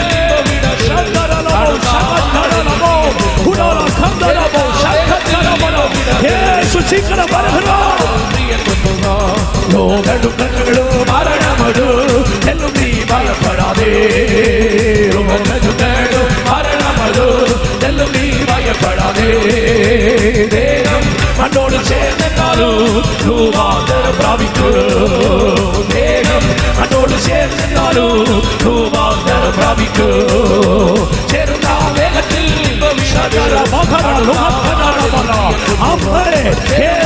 பார்க்கிற ஒரு நாள் வருகிறது. அவருடைய ராஜ்யத்தில் சேருகிற ஒரு நாள் வருகிறது. துதி துதி. ஆமென் ஆமென்.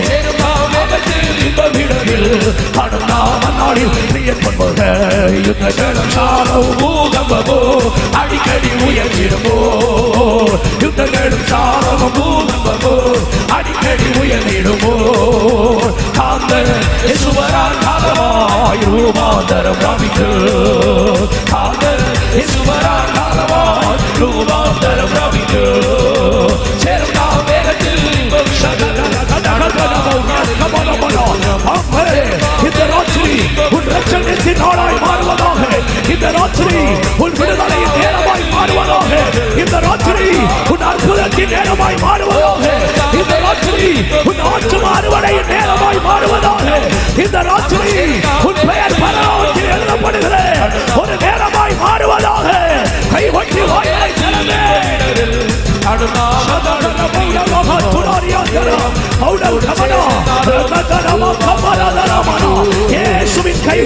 உன்னை நேசித்து உன்மேல் இந்த ராத்திரி வைக்கப்படுகிறது. இயேசு உன்னை நேசிக்கிறார். நீ அழிவதை நேசிக்கவில்லை. நீ நரகத்துக்கு பாக்கியவனாய் போவதை ஆண்டவர் விரும்பவில்லை. இந்த ராத்திரி உன் ஆத்துமாவை ஈடு ஏறுவதற்கு உன்னை ஒப்புக் கொடுப்பாயோ? இந்த ராத்திரி உன் ஆத்துமா ஈடு ஏற உன் ஜீவியத்தை ஒப்புக் கொடுப்பாயோ? இந்த ராத்திரி ஆண்டவருக்கு பிரியமாக வாழ்வதற்கு உன்னை ஒப்புக் கொடுப்பாயோ? இந்த ராத்திரி உலக ஆசைகளை வெறுத்து இயேசுவை நேசிக்க உன் ஜீவியத்தை ஒப்புக் கொடுப்பாயோ?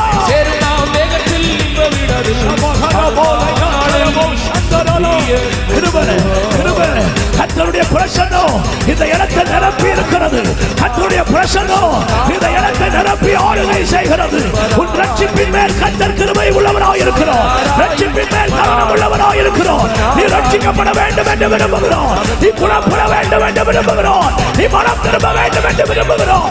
நீ ஞானஸ்நான உடன்படிக்கைக்கு உன்னை ஒப்பு கொடுக்க வேண்டும் என்று இந்த ராத்திரியிலும் விரும்புகிறார்.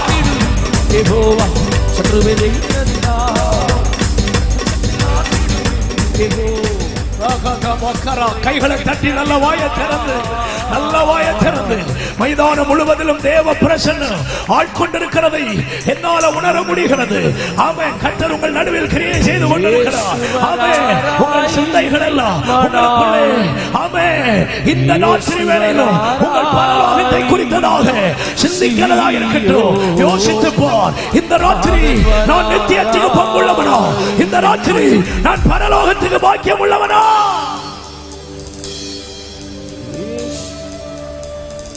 அந்த நாள் பாக்கியமான நாள்.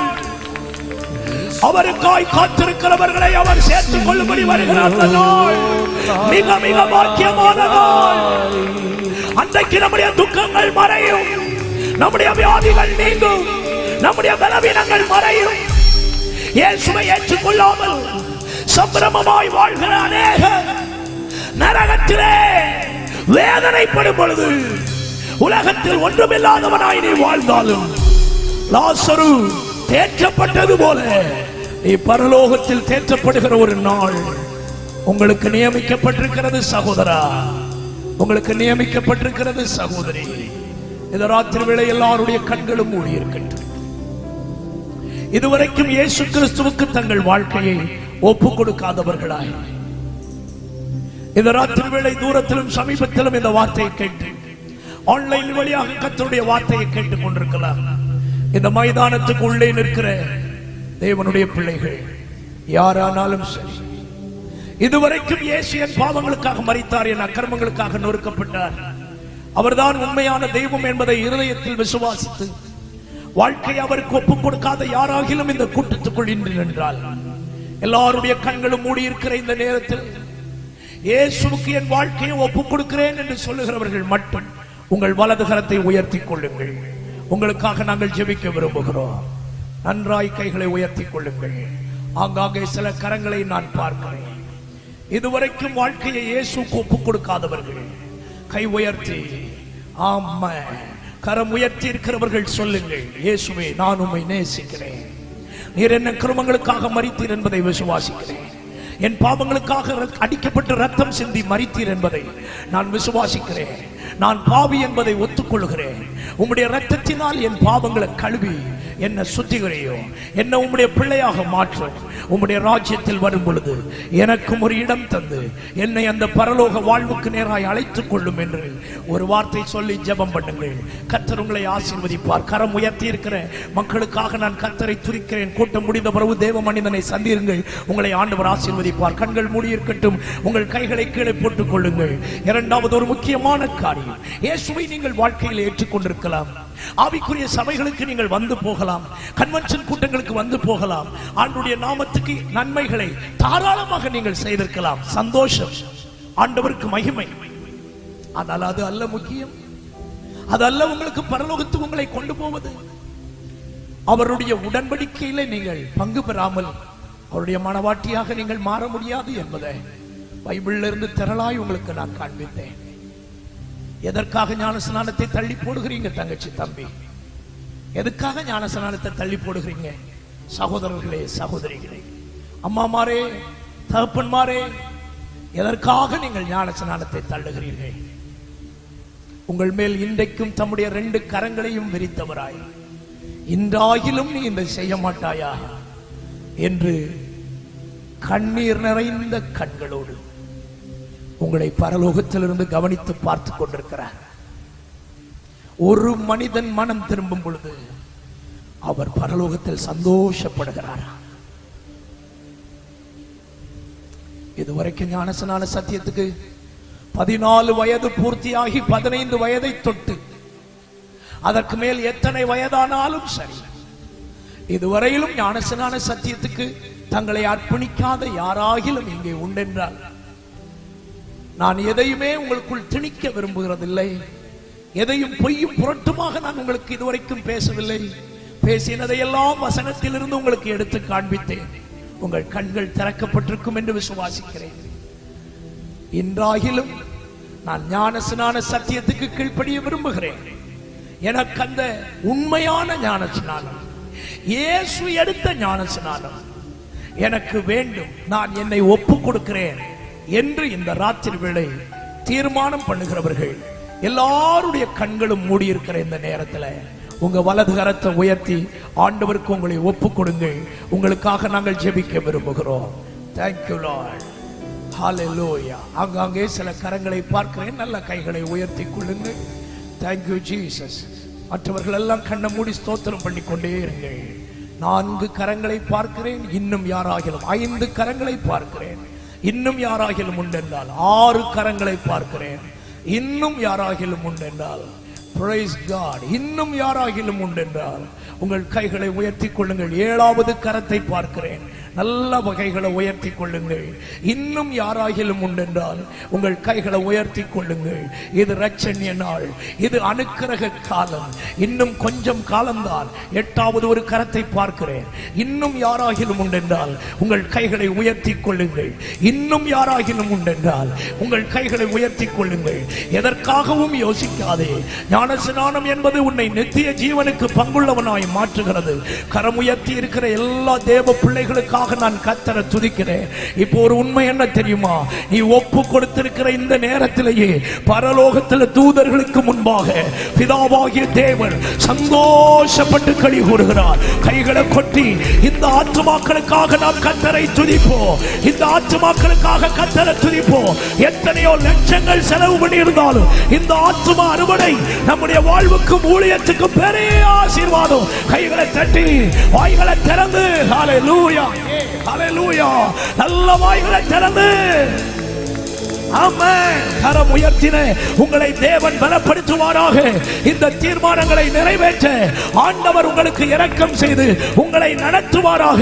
தகுந்த நேரத்தில் ஞானஸ்நானம் பெற்று பரிசுத்த சபையில் அங்கத்தினர்களாய் மாறி கிறிஸ்துவின் சரீரத்துக்கும் இரத்தத்துக்கும் பங்குள்ளவர்களாய் மாறி அவருடைய மகிமையான வருகையிலே அவரோடு எடுத்துக் கொள்ளப்பட கர்த்தர் உங்களுக்கு கிருபை தருவாராக. அந்த நாள் நல்ல நாள், பாக்கிய நாள். கைகளை உயர்த்தி அந்த நாள் நல்ல நாள், பாக்கிய நாள். காலமோ செல்லுதே, வாலிபமும் மறையுதே, எண்ணமெல்லாம் வீணாகும், கல்வியெல்லாம் மண்ணாகும்.